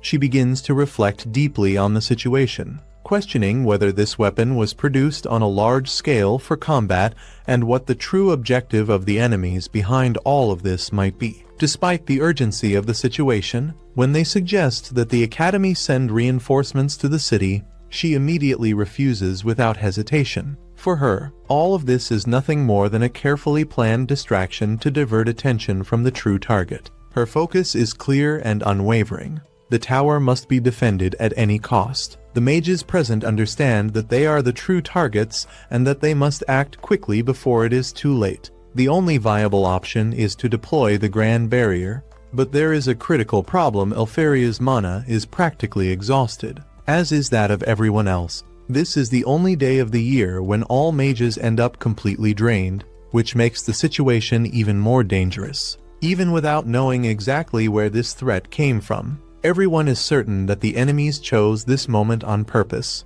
aiming to eliminate them all at once while they are vulnerable. One of the men suggests that it would be better to retreat to preserve their lives, but an old man harshly reprimands him, reminding him that he lost his eyes and, therefore, has no right to speak of retreat or weakness. He then forbids any mage from leaving the tower under any circumstances. If a single wand falls and the Grand Barrier is destroyed, the celestial invaders will be able to enter, and not only Regarden, but the entire world will be reduced to ashes. This is something they cannot allow under any circumstances. The scene changes again, now showing those responsible for the attack, visibly irritated by the fact that the tower mages did not appear as expected. They had prepared carefully planned bait to lure them all, with the intention of eliminating them in a single strike. Faced with the failure of this initial plan, they decide to proceed with what they currently have available, without retreating. Back in the capital, A mother and her daughter are cornered by monsters, with no apparent chance of escape. At the moment when everything seemed lost and inevitable, Will appears to save them, cutting off the arm of one of the creatures with a precise and swift strike. Even the enemies are surprised by the strength demonstrated by the boy. A brief glimpse of his past reveals that he never understood why people despise those who use swords. But despite the resentment he carries within himself, he has never allowed it to consume him completely. Determined, he moves forward without hesitation and defeats several enemies with ease. One of the girls observes that, although Will is capable of facing mages with his sword, he cannot handle everything alone in the face of a threat of this scale. Given this, the royal mage decides to allow the dwarves to enter the battle to balance the situation. Will's master then kneels before them, humbly asking for their help and support. Even though they are reluctant at first, the dwarves eventually accept, mainly out of respect for Will and what he represents. Meanwhile, Will's friends face enormous difficulties just to survive. Even while using illusion magic, the monsters are able to block everything with ease, as if they were already prepared. One of the girls suggests that they should simply distract the enemies while the dwarves approach silently. Following this strategy, they reinforce their shields and use Colette's power to bring down the saint's statue onto one of the monsters, finally managing to deal significant damage. Giulio goes into shock upon seeing that, because destroying the statue could attract the wrath of the deities and bring even worse consequences. The tower mages become irritated when they realize they need to rely on the dwarves to win, and some of them do not even accept this idea, even in the face of necessity. The infiltrated mages, on the other hand, understand that the situation has completely spiraled out of control, with the dwarves on the battlefield and the lack of proper weapons to deal with them. They decide to use their last card, something they had been saving for the most critical moment. Suddenly, a portal opens in front of Will, who is left in shock upon seeing the creature that slowly emerges from it. The beast advances immediately, giving no chance to react, launching him away with a single blow and knocking him unconscious from the impact. The scene shifts to Finn, who confronts one of the remaining enemies, demanding answers about the origin of the monsters and the plan behind all of this. The man claims that it is already too late to stop anything, and reveals that the plan was to take him to the depths of the dungeon. However, before he can reveal more details, he ends up being killed, leaving everything unresolved. Finn, in disbelief and frustration, refuses to accept that as the end of the answers. The scene returns to Will, who wakes up at the exact moment he is about to be hit, managing to dodge at the last second. He tries to understand where that creature came from and why it is so powerful.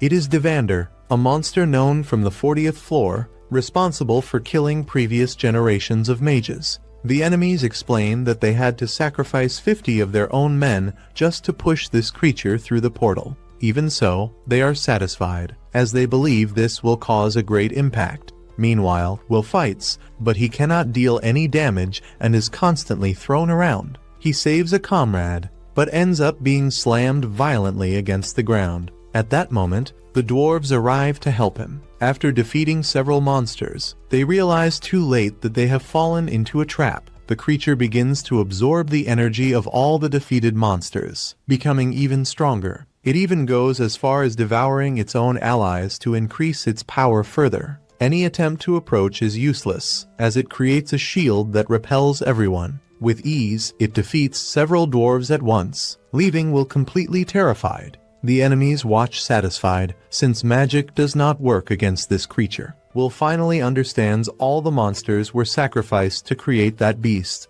A sea of blood begins to form, and he feels a huge weight for not being able to do anything. He knows he needs someone to enchant his sword, but any attack is easily blocked. Before his eyes, a friend's arm is cut off, which makes his anger grow even more. Even so, he moves forward, dodging and attacking, but without success. No knowledge or technique seems to work. Meanwhile, Rosti sends a cat to fetch Colette, promising to protect Will. He knows he does not have enough power to face that creature. At the moment when Will is about to be killed, Rusty suddenly appears, placing himself in front of him and pushing him away from the attack, stating that he will always be by his side. Upon seeing his friend die before his eyes, Will feels deep pain, and his anger reaches a new level in the face of everything that has happened. If you followed until here, comment Rusty to send that positive energy to him.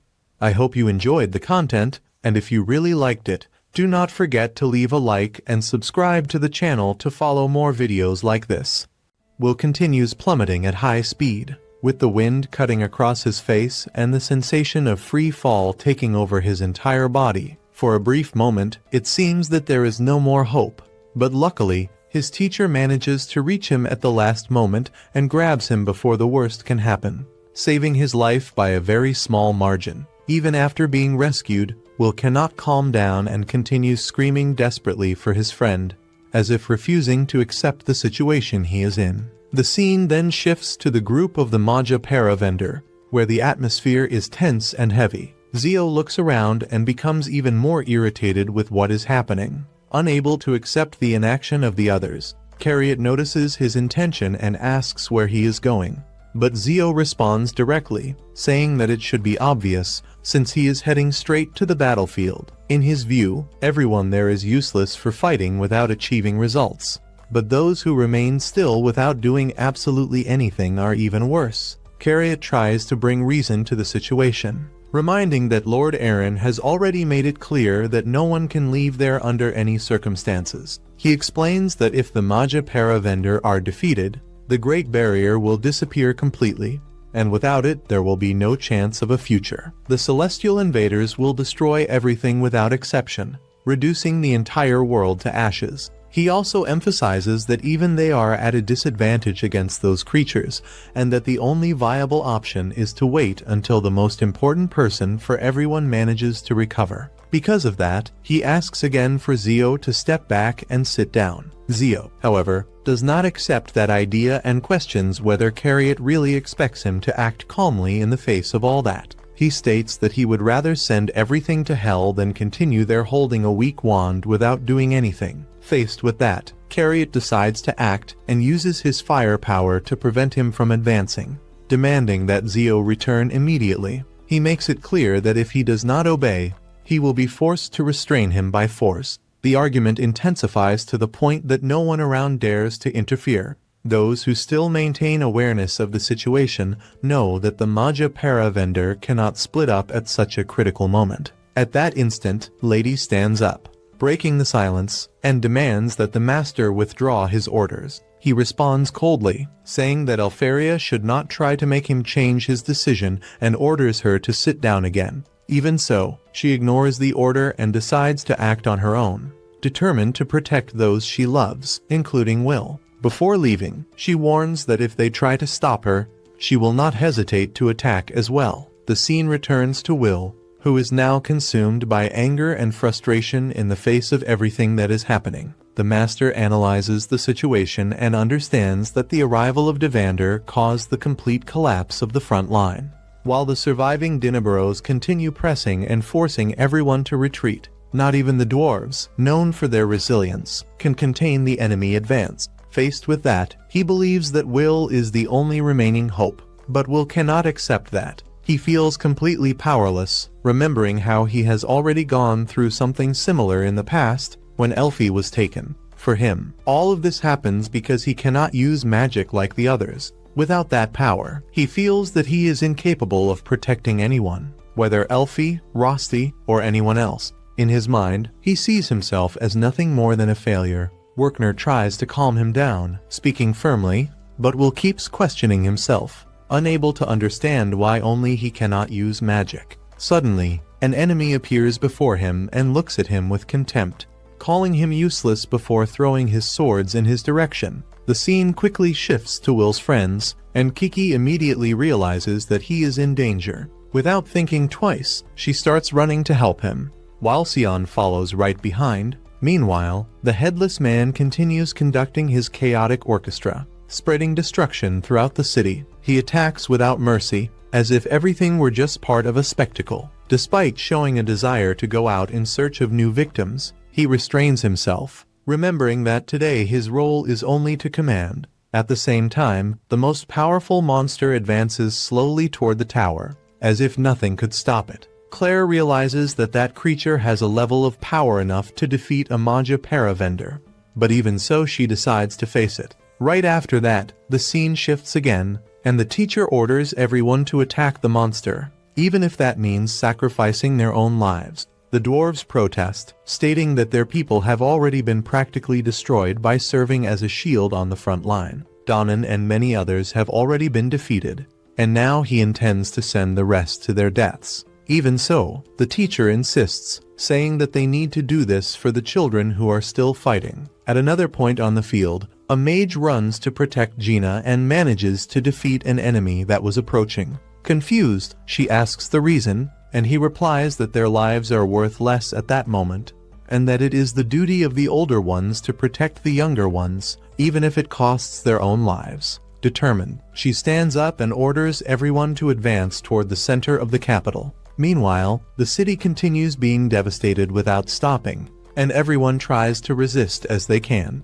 A friend of Colette, in the middle of the chaos, wonders where she is, wishing to see her at least one last time. In the midst of the destruction, Eliza appears and saves two students in danger, saying that despite all the trouble they cause, they are still extremely important to her. The scene returns to the headmistress, who receives increasingly worrying reports. They manage to protect the civilians, but they do not have enough strength to make the enemy retreat. Iris explains that, thanks to the efforts of the dwarves, part of the mage slayers has been eliminated, but that is still not enough to stop Vander. On all fronts, the problem is the same. There is not enough power to respond at the same level. The scene returns to Will's confrontation. The enemy who attacked him appears impressed by the teacher's strength, but even so managed to injure him. Will tries to understand what happened, while Werkner, gravely wounded, remains standing with difficulty. Even injured, he smiles, satisfied for having managed to protect Will. He apologizes and admits that, from now on, he can only rely on him. For Werkner, Will is the only person capable of saving the city. However, Will insists that he cannot do that. He feels completely broken seeing so many good people sacrificing themselves for him, while he believes he cannot save anyone. At that moment, Werkner embraces him and reveals that he has been hiding something important all this time. Will can, in fact, use magic. He explains that this will be enough to show everyone that there is still hope, even if it is through a single spell. Desperate, Will begs him not to die and asks him to reveal what his magic is. It is then that Finn appears before him and says that light can pass through anything. He assures that the teacher will survive and states that now the most important thing is for Will to stand up, because everything has already been prepared for him. Before acting, Will asks what this so-called motivation means. Finn explains that it is not about controlling elements like fire or wind, but rather something much deeper, emotions. Will, still insecure, thinks that this is nothing more than a simple trick and that it will not be enough to save the world. Finn interrupts him and states that this is, in fact, the most important thing of all. He says that anyone who cannot change themselves will never be able to change the world around them. Then he asks Will to remember who he truly is, his origins, and everything that brought him there. He says that the lock has already been opened, and that now the moment has come to wield the sword. This is the beginning of a new journey, crossing the darkness to go beyond the false sky. The sword begins to shine intensely, and Finn asks if Will knows the name of the magic that exists within him. He asks him to declare it out loud, without hesitation. Will then stands up, takes a deep breath, and says, "Courage." At that very moment, his hair turns white, and a new energy takes over his body. He rushes toward the enemy at high speed and begins to defeat all the monsters around him, completely surprising everyone who watches the scene. Charlotte and Sion also move forward to fight. Even though they are already completely exhausted, they refuse to retreat because they know that Will would never give up. Upon hearing that, Will admits that this was not entirely true, because he felt envy and carried a lot of bitterness within himself. Even so, he always admired his friends for never giving up, regardless of the difficulties. With his path finally defined, Will blocks a powerful attack and decides to fight like a solitary sword, moving forward without hesitation. Thus, this intense episode comes to an end, leaving a feeling of tension and hope in the air.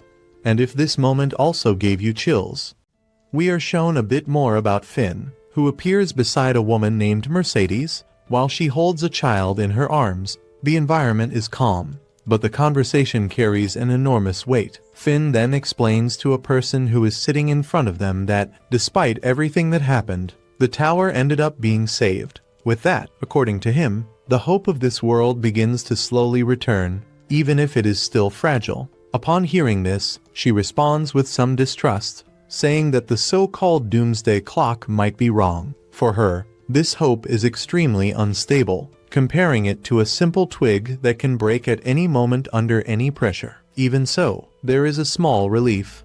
The celestial stairway has been sealed. This guarantees a brief period of rest for everyone. A short interval before the celestial invaders return to attack and try to devastate the world again. Until that moment arrives, she states that she will take care of several wands, assuming her responsibility, while Finn will be in charge of something equally important, a solitary sword. Faced with this, Finn questions whether she is really sure about this decision. Mercedes then recalls that all of this is part of the agreement that he himself proposed earlier. This is the pact that both accepted to share, a commitment that cannot be broken. According to her, there is no doubt that this plan will give rise to someone capable of using the fifth element. This time, that person needs to find the key that will be responsible for restoring the balance of the world. This agreement between them is more than a simple promise, it is an oath that connects everyone involved. To protect this world, Finn knows that it will be necessary to find both the wand and the sword,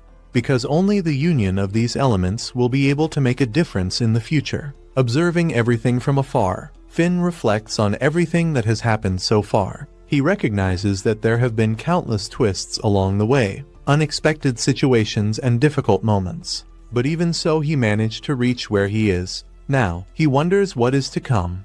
Will the future hold a great festival, marked by hope, or an unforgiving tragedy that will destroy everything? In addition, Finn also wants to understand how far the pact he made with the esteemed witch will take him. Amid this, Will appears and positions himself directly in front of an attack, blocking it with his sword while it emanates a powerful aura. Everyone around is impressed upon realizing that that person is Will. With surprising ease, he manages to throw the monster far away with a single strike, demonstrating an extraordinary strength. Meanwhile, at the school, the situation is chaotic. People begin to warn that everyone needs to evacuate the place as quickly as possible. However, a girl decides to act and activates one of her powers to block the situation. She remembers that, in the past, they already managed to stop an invasion at the academy. And because of that, she believes that there is still hope. Even so, she wonders what exactly is happening at that moment. When looking ahead, she finds Will, who advances against the monster without hesitation. The two enter into an intense confrontation, and the battle is so violent that it makes the entire city tremble. The people around begin to wonder if he is really facing that terrifying creature alone. Will, in turn, dodges the attacks with great skill, demonstrating precision and control. Even at the royal tower, everyone follows the fight, watching Will face the beast. A woman then asks Ed who that boy fighting the monster is. His reaction is one of irritation, especially upon realizing that it is Will. Meanwhile, some people want to help, but they know that their magical attacks would have no effect at all against that creature. In addition, there is the risk of ending up hitting Will himself and making the situation even worse. The tension increases, and many begin to feel uncomfortable, calling Will a failure and saying that they cannot do anything for him. However, one of the boys recalls that everyone has already been saved by Will before. Suddenly, Sion appears, cheering for him, and soon after other friends also show up, starting to shout and encourage Will. Ed, unconvinced, states that he does not want to leave that fight in the hands of someone who cannot use magic. However, he ends up falling to the ground, and a girl realizes that he has not changed at all. She then says that this is not the moment to try to protect his student, but rather to believe in him and cheer for his victory. Meanwhile, a girl with glasses reflects on the situation. That city is known as the center of magic, and even so everyone is placing their hopes on someone who does not possess magical talent. For many, this sounds completely contradictory. On the battlefield, Will continues facing the beast. While exchanging blows with the monster, he recalls his past. For a long time, he suffered, being despised and ridiculed by everyone around him. There were moments when he even came to hate that world. Even so, somewhere inside himself, there was always the desire to be recognized. That was what he always wanted. Even if this is the only time when everyone is cheering for him, Will decides to move forward. It was that world that gave him the courage to fight, and it is those people that he wants to protect. Determined, he advances against the beast with everything he has.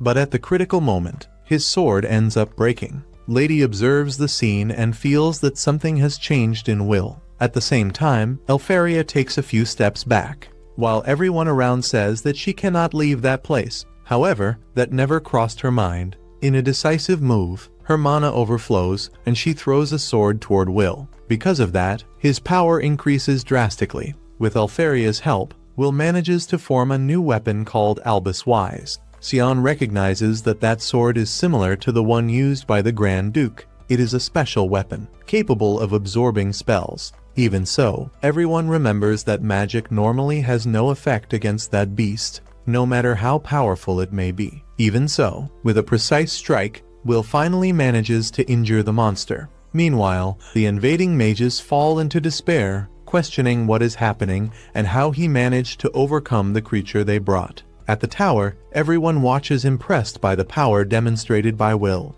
They know that it is not common magic. Instead, they recognize that it is the fifth element, something described in ancient stories as the primordial key that gave origin to the world. An old man then realizes that Finn has finally found what he was looking for. Everything is connected to the oath made with the Mage Queen, the union between wand and sword. Back to the battle, Will continues dodging the attacks with absolute precision. In a new advance, he strikes the monster again. The creature tries to counterattack, but Will manages to block all the blows and still freezes it in place. The power of the sword, now called Albis Vina, is overwhelming. It is as if the weapon itself were fighting alongside him. Soon after, new portals begin to appear behind Will, leaving everyone worried about what may happen. However, for Elfaria, this does not represent a problem. She believes that, together, they are capable of overcoming any obstacle. Determining the end of the battle, Will plants his sword into the ground and releases a powerful attack, Full Burst, followed by Elglace Frost, L7. In an instant, the entire environment around is taken by ice. The force of the attack is enough to defeat all the enemies with ease. Without wasting time, Will decides to end it once and for all. He advances against the main monster, and, with impressive precision, manages to defeat it. Everyone around is enchanted by his strength, especially the dwarves, who celebrate the victory with great enthusiasm. Meanwhile, Finn watches everything and begins to laugh, completely fascinated by what he is seeing. For him, that is magnificent. Will has exceeded all expectations. He is even better than Finn ever imagined. Now, it becomes clear that he is the last hope that remains.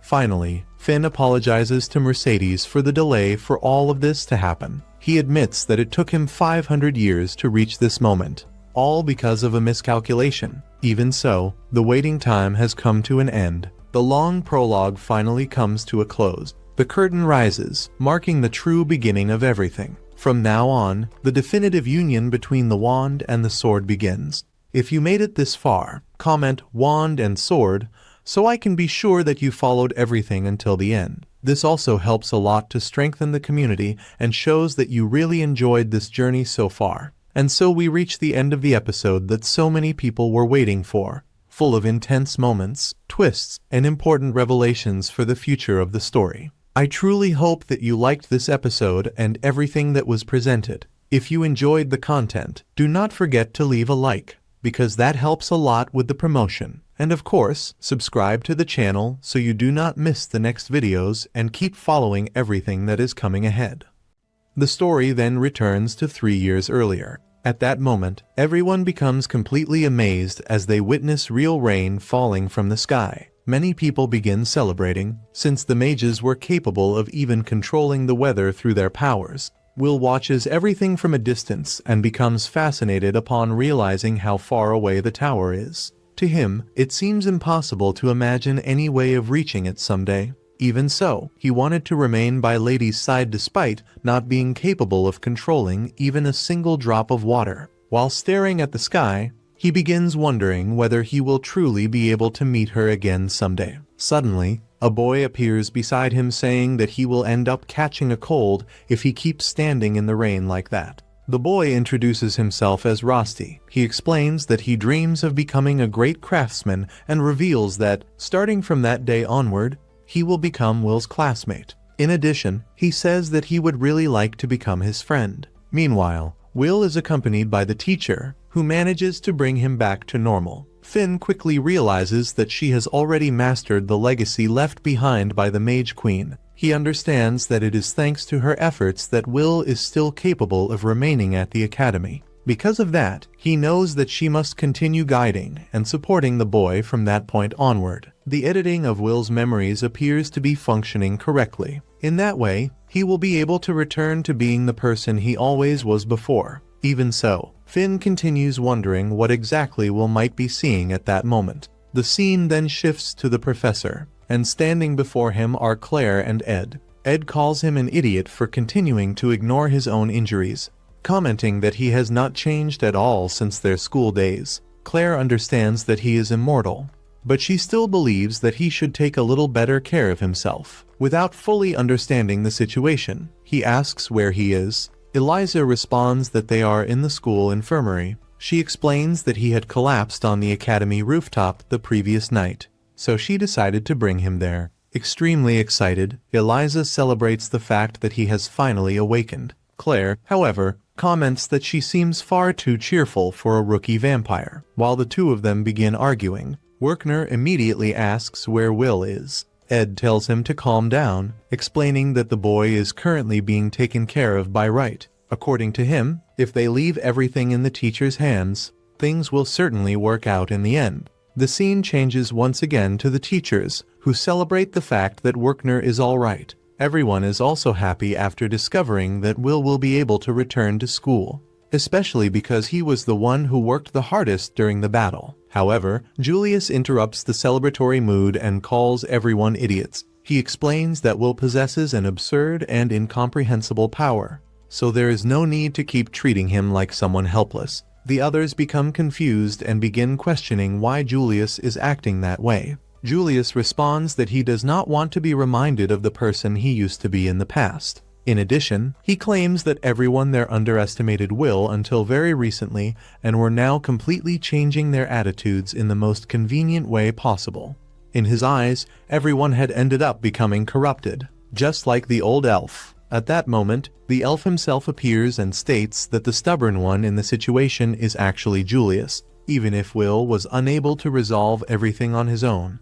It was impossible to deny that he saved everyone's lives during that battle. Shortly afterwards, the scene changes to the tower. There, it is revealed that the events in Terminalia left approximately 3,000 people dead or injured. Furthermore, the leaders responsible for the attack are still missing. The Master orders that the investigation be divided among the factions. He also requests that the reconstruction of the destroyed capital begin immediately. Afterwards, he questions the reason why Will did not officially attend the academy during the past 6 years. One of the people believes that this is the director's fault and states that she is certain the director had been deliberately hiding Will. The Master realizes that the director made several important decisions without consulting anyone. Because of that, he decides that, from that moment onward, supervision of the sword will become Finn's responsibility. At that moment, all of the Magia Vander members appear gathered together. The Master asks them to continue searching for information related to the attack that occurred during the students' praxis.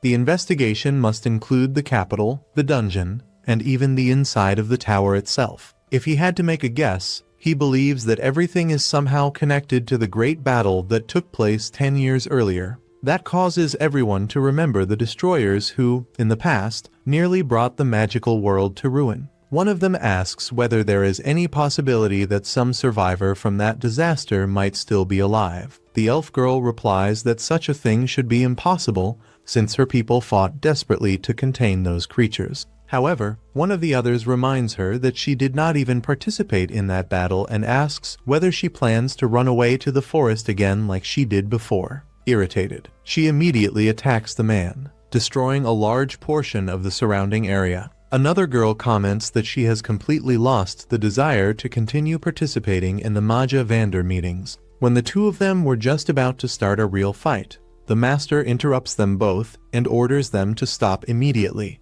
Afterwards, he reinforces that each faction will continue handling its own part of the investigation. He also comments that the pruning of the new sprouts is almost complete and that the season of blooming is rapidly approaching. Because of that, he does not want anyone failing to prepare themselves for what is coming next. At that moment, everyone notices that Sarissa is present and begins asking where Lady is. After all, every Magia Vander member was gathered there except for her. Sarissa responds that Lady claimed she had a stomachache, so she probably would not appear that day. Soon afterwards, the scene shifts to Colette and Lihanna. Colette is bringing flowers for Rosti. Even though he still does not have a grave, she believes that at least this much is something she could do for him. Lihanna asks what kind of person Rosti was, but Colette admits that even she did not know him all that well. Since Rosti studied to become an artificer, he rarely appeared around the campus. All she really knew was that he had come from the western capital of Tiralis as a transfer student. He appeared out of nowhere and quickly became close to Will. Colette admits that she always felt a little jealous of that friendship. Even so, she remembers that Will constantly said Rosti was a precious friend to him. Sometime later, everyone begins helping with the reconstruction of the destroyed city. Thanks to the work of the dwarves, the repairs advance at an astonishing speed. Suddenly, Iris appears before Finn. He remembers that he has already asked her several times to stop calling him that way. However, Iris completely ignores the request and states that she despises him from the bottom of her heart. Finn asks the reason behind so much hatred, but she merely responds that he should keep his distance from Will. If Finn becomes too deeply involved, the hands of the clock will advance all at once. She warns him that, if that happens, nobody will be capable of stopping that person anymore. Finn believes that Iris simply has feelings for Will. However, he has already made his decision. He intends to bring Will to his side no matter what. The story then returns to the past once again. Rosti asks Will whether he would feel sad if one day he disappeared. He also says that a farewell would be something extremely painful. Will asks him not to say things like that because he cares about him a lot. Rosti then reminds him that, once Will finally climbs the tower, he probably will not have enough points to accompany him. Even so, he promises that he will continue taking care of him, no matter how great the distance between them becomes. Will remembers that dream and wakes up immediately afterwards. Upon waking up and touching his face, he ends up seeing Rosti, but quickly remembers that he died and that it is actually only his cat there beside him. While the students gradually left their dormitories, the entire Regarden Magic Academy began preparing for the graduation ceremony. Even with the event taking place, the atmosphere still carried a sorrowful feeling because of the tragedy in Terminaria. Many lives had been lost during the attack, including students, teachers, and even members sent to defend the tower. As she begins her speech, the director pays tribute to the people who died and remembers the efforts of those who risked everything to protect the citizens. However, she also makes it clear that they could not continue remaining trapped only in pain and suffering. In her view, the attack against the tower might have been merely the beginning of even greater threats. Precisely because of that, she believed the new generation needed to continue moving forward without losing hope in the future. Soon afterwards, the ceremony officially began. The graduates of Class 401 were called onto the stage one by one. In total, 250 students successfully completed all the Academy's courses and received recognition as fully graduated mages. However, the most important moment came immediately afterwards: the selection of the students authorized to ascend the tower. The director once again explained the two requirements needed to enter it. The first was accumulating 7,200 academic credits. The second was far more difficult, creating an entirely new form of magic. Several names began being announced while the approved students received Mercedes hats, the official symbol of admission into the tower. 49 students managed to fulfill every requirement completely. However, there was still one more candidate remaining. According to the director, he almost failed to meet the necessary conditions, but he accomplished something impossible to ignore. The magic created by him saved countless lives during the tragedy, drove away the population's despair, and helped protect the entire city. The name of that magic was Courage. Then, Will Serfort was called onto the stage. The decision generated divided reactions among the people present, but the director declared that anyone capable of recognizing the value of that magic should applaud him. Little by little, the entire hall began clapping for him. Even so, Ed still appeared unable to accept it completely. He questioned why everyone seemed so optimistic after everything that had happened. To him, the suffering experience there should have destroyed every last trace of hope. Wilselholt responded in a simple manner. He said that he believed everyone would manage to overcome everything because there was someone strong enough to guide him all the way there.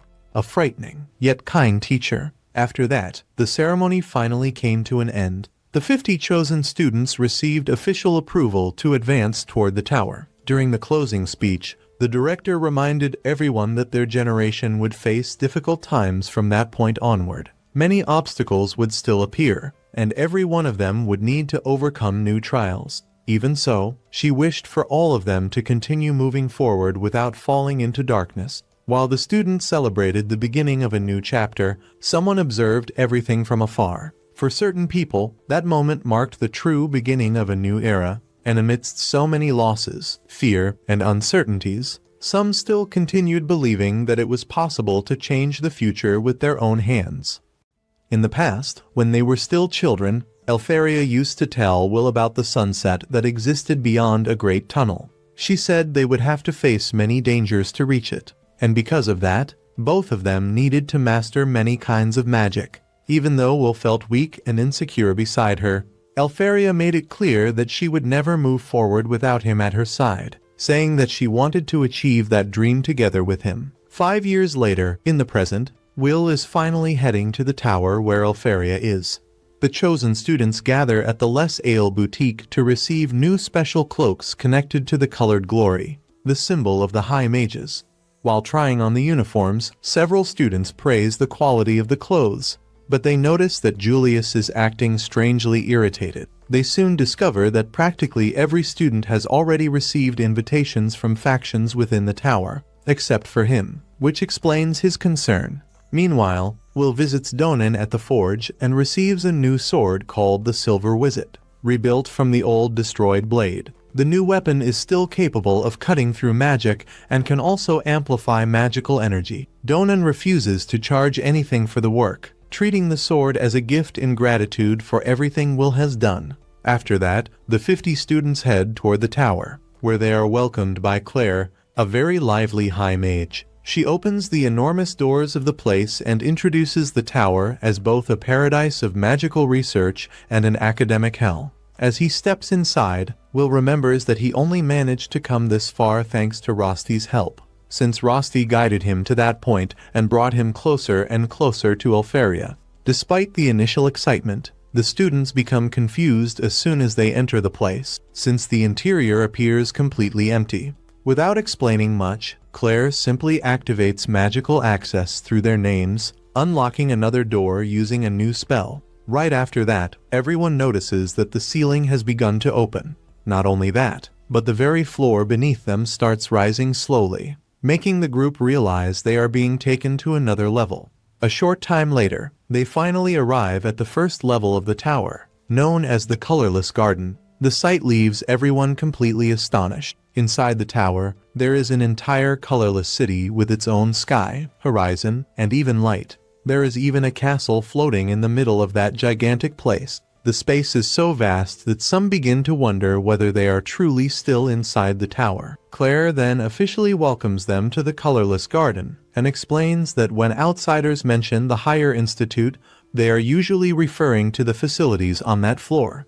According to her, the place supports the entire tower, functioning as the foundation of life inside it, as well as a massive academic center dedicated to the creation and research of new magic. Only individuals recognized by the Academy are allowed to enter that place, and that is exactly why, for many mages, it represents a true kingdom of glory. Some students become so emotional at the sight before them that they cannot hold back their tears, happy simply for having the chance to see such a place. Claire then informs them that becoming permanent residents depends solely on themselves. Without wasting time, she officially welcomes them to the Colorless Garden and asks everyone to wait in the main hall for the ceremony. While walking through the city, Leona asks Wignall about the sky and light present in that environment. He replies that it is certainly elven illusion magic at an extremely advanced level. Colette looks around beside Will, noticing that many people there carry the same glory as them.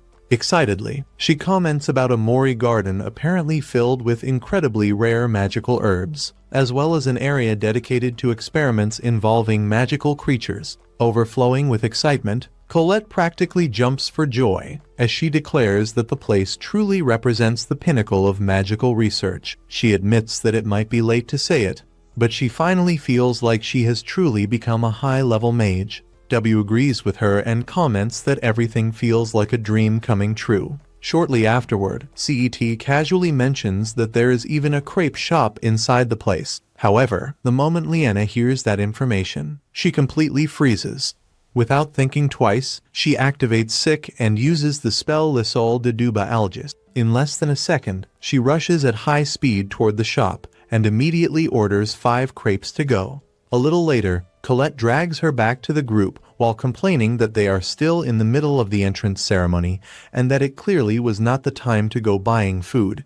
Even while listening to the scolding, Leena happily continues eating the crepes as she is pulled away. Watching the entire scene, Will simply smiles and comments that Leena truly remains exactly the same as always.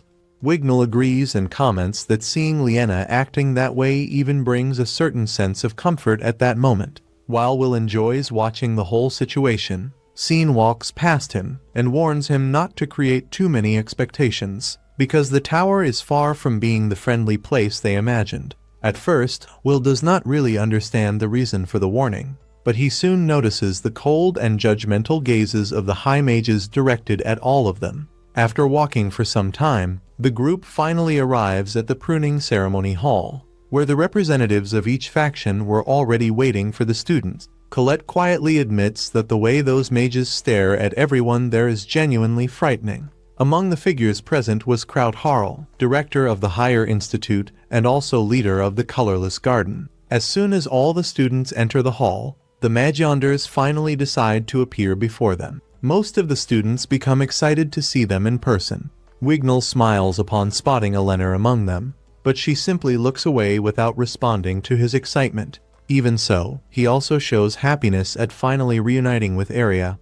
Will, on the other hand, feels his heart race when he sees Faria again. However, unlike what he expected, she seems sad and cannot even look directly at him. Claire thanks the noble Magianders for all the work they do from atop the tower. However, Kakarot simply replies that the ceremony has always been tiring and boring, then asks her to finish quickly before everyone loses patience. Even irritated, Aelier keeps a forced smile and comments that her dear junior truly seems to have risen quite high in life, although she was already used to the way he treated her descendant. Cariot starts laughing and replies that he also had to deal with extremely troublesome superiors in the past, which forced him to work hard. Ignoring the argument, Claire decides to continue the ceremony and announces the beginning of the first blooming. She explains that, during the 6 years at the Academy, and especially after the Grand Magic Festival, some students were chosen to receive the so-called Blessing of Color.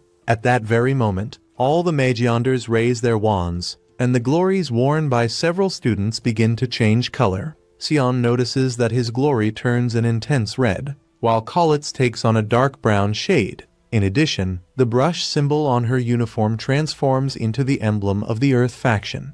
Unlike them, however, the glories of Julius and Will remain completely colorless, making it clear that no faction chose to recruit them. The day before, Elfaria had thrown a huge tantrum while accusing Zarissa of lying to her, since she had promised that if Will managed to reach the tower, she would finally be allowed to recruit him. Sarissa explains that she could not do that while he was still at the academy, so she had to wait until Will proved his true worth before the tower. However, all the recruitment letters sent to him never reached their destination, and that happened because of someone else's interference. Teresa clarifies that it was not her doing, but rather the Higher Institute itself, since many still had doubts about officially allowing someone who fights like a swordsman to join a faction. For a brief moment, Elfaria considers personally going to the Higher Institute and freezing everything around her.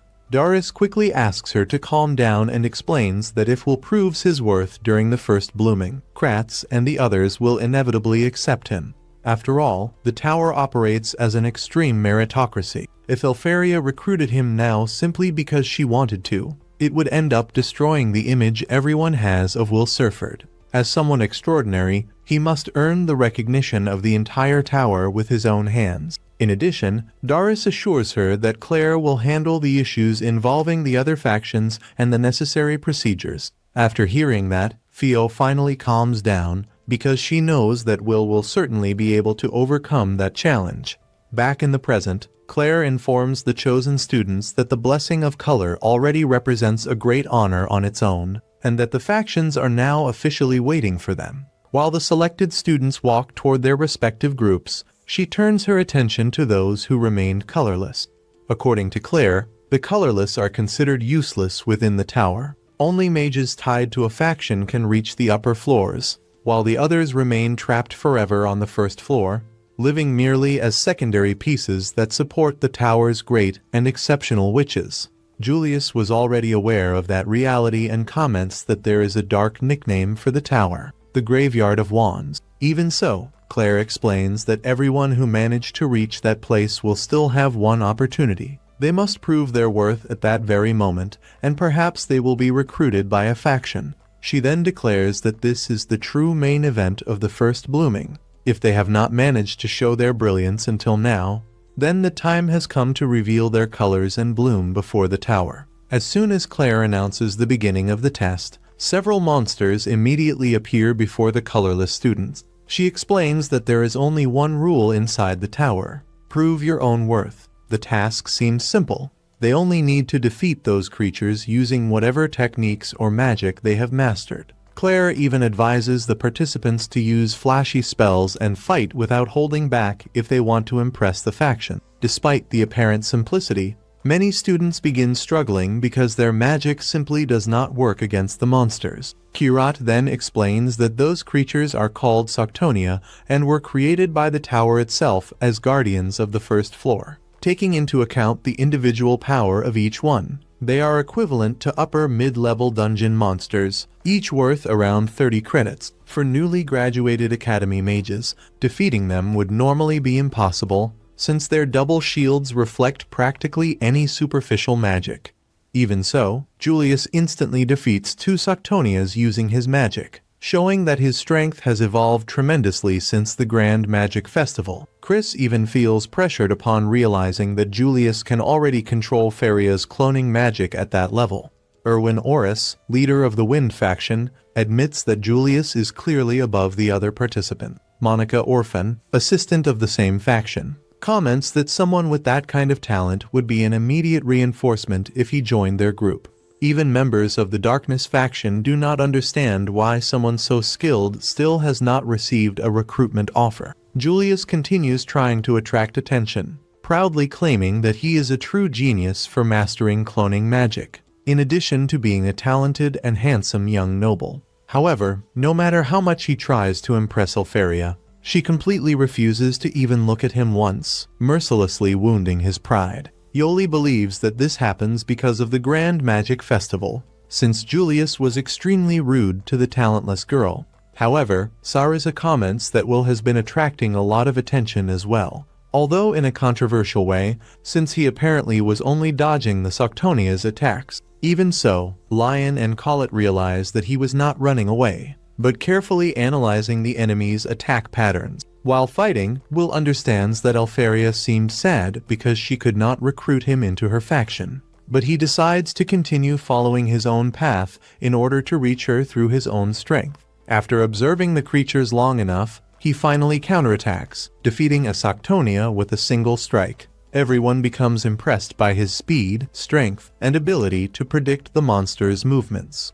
The glory Will uses makes his movements lighter and faster, while the sword created by Donan is capable of cutting through anything. During the battle, Julius launches a magical attack that ends up heading toward Elfaria. Without thinking twice, Will jumps in to protect her and uses his sword to completely absorb the magic from the attack. Shortly afterward, he unleashes the power of Glaus WHZ and charges against the Soctonias using Glaus 1000, defeating all the creatures with tremendous speed and strength. Unlike the last time, he keeps the power under control without his hair turning white. In that way, Will finally proves before the entire tower just how powerful he truly is. At the end of the battle, Elfaria watches everything with happiness, because she always believed that he would be able to overcome any obstacle.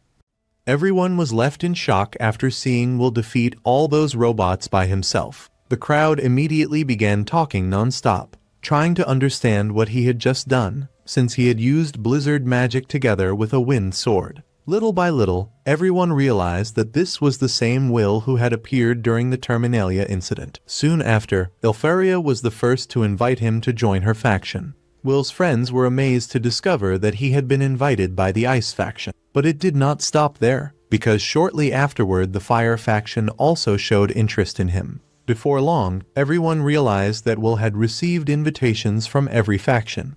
That left everyone stunned, while Julius grew increasingly irritated as he realized that Will was stealing all the attention for himself. The announcer then explained that Will was free to choose whichever faction he wished to join. However, before the situation could progress further, one of the men interrupted everything and asked everyone to wait a moment, claiming that what Will used could not truly be considered magic. He acknowledged that the boy's actions during the Terminalia incident had been important, and because of that, he had been allowed to climb the tower as a celebration. Even so, there was still doubt about whether Will truly possessed the qualifications necessary to enter one of the magical factions. Vina immediately questioned whether Kreutz had not seen what had just happened. After all, Will had used several different spells in front of everyone. Kreutz calmly replied that he had observed everything perfectly. However, in his view, Will had not cast any magic at all, but merely taken advantage of other people's magical power. To Kreutz, Will's true nature was not that of a mage, but rather an extremely brutal warrior. In his opinion, allowing Will to reach the tower was the same as allowing a dwarf to climb up there. Just the thought alone filled the man with fear. Eleanor then told Kreutz to stop dragging things out and get straight to the point. If Will possessed any magical talent, then he needed to prove it right there in front of everyone. Because of that, Kreutz decided to summon magical creatures created specifically to subjugate dwarves. Those monsters were known as Wurzus.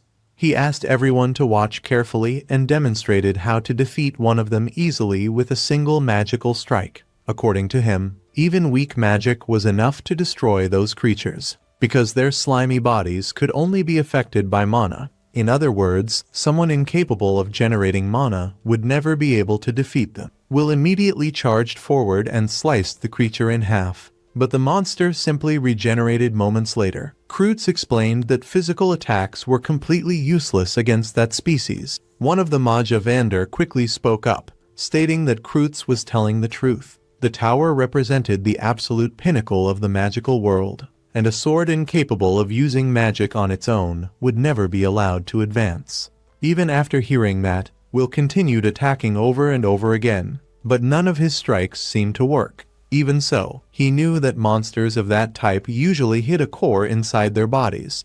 After observing it carefully, Will managed to spot the core and tried to strike it directly. However, even then, the attack had no effect whatsoever. The man then explained that those creatures were made entirely of viscous liquid, so destroying them was not something so simple. Suddenly, the monster unleashed a powerful electric discharge, forcing Will to retreat immediately. Seeing that, his friends remembered everything he had done to save them and decided to help him. However, the man stopped everyone and declared that Will needed to face it alone. According to him, that was an inquisitorial hearing created specifically to eliminate irregular elements, showing no interest in dragging things out any further. Kreutz used his own magic and made the monster disappear within seconds. To him, continuing that discussion was merely a waste of time. In his opinion, Will should remain nothing more than an incolor. His name should stay among the lower classes of the higher institute. Even so, he acknowledged that the power used to defeat the Devander, known as Wise, was truly terrifying. Because of that, he intended to study it and ensure that power would serve the magical world. Many immediately understood that Will would end up becoming nothing more than a research test subject. Elfaria was clearly irritated by the situation. At that moment, another Magia Vander asked everyone to quiet down already. He stated that, regardless, they still needed to carry out another blooming, so he wanted to leave that exhausting discussion for later. One of the women explained that under normal circumstances, the next blooming would only happen 6 months later. However, after the losses suffered in Terminalia, replacing the lost members of each faction had become urgent. Because of that, that year would be different, and a second blooming would take place only 1 week later. She further explained that, after surviving a tragedy of that scale, all the young people possessed the potential to grow more than any other generation in the magical world. Those students were called the Calamitous Generation, and the entire world placed great expectations upon them. According to her, everyone would need to train to their limits, to the point of coughing up blood if necessary. Precisely because of that, those who had not received blessings that day would need to work even harder to achieve better results in the next blooming, and that included Will as well. The man was clearly irritated by that decision. Even so, the Magia Vander agreed, stating that they would continue observing the value of each individual, exactly as they had done until becoming Magia Vander themselves. Soon afterward, everyone began leaving the place, while the man remained irritated, unable even to let out a sigh of relief. Julius was also frustrated after discovering that he would have to go through all of that once again in only a week. As for Will, he ended up collapsing onto the ground and started laughing at his own situation. To him, whenever something finally seemed within his reach, some obstacle would always appear in his path. Even so, Will had no intention of giving up. No matter how many times he needed to try, he swore that he would overcome any difficulty. The scene then shifts to one of the Magia Vander, while a boy comments that he finds it strange that Lord Zio had done absolutely nothing until that moment. In his opinion, Zio seemed to like people like Will. The man then explained that individuals capable of rising from rock bottom were the most interesting to watch and, usually, also became the strongest. After that, the scene returns to Will, who was now studying various types of magic in order to pass the test scheduled for the following week. Aside from elven magic, he decided to carefully analyze the 7 elements to find a new way to use power. Will considered himself a failure for not having a natural affinity with any magical element. However, even though he could not use magic normally, that did not mean he was incapable of manipulating mana. That was when he decided to study the power known as Wise in order to prove it. In his mind, if he could understand that phenomenon and learn how to properly make use of mana, he would certainly find a path to evolve. As he thought about it, several people began to be impressed by his determination. To many of them, there was something completely strange about Will. Suddenly, a girl appeared in front of him and started talking to him.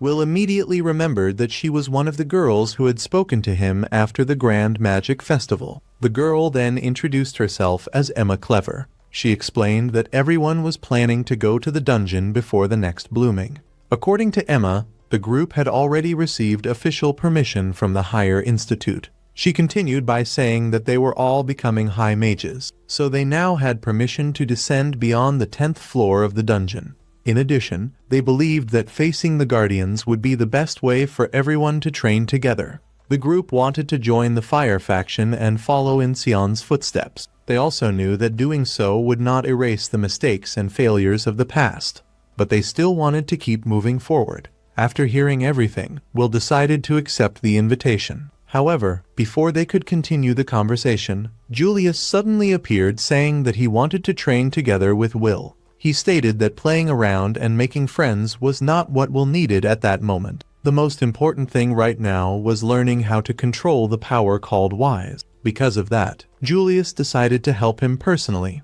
Will was surprised and admitted that such help would be extremely useful, but he still wanted to understand why Julius would do something like that. Julius replied that a lot had happened recently, but that he, Wignall, and the others already considered Will a true companion. Without thinking twice, Will accepted the offer.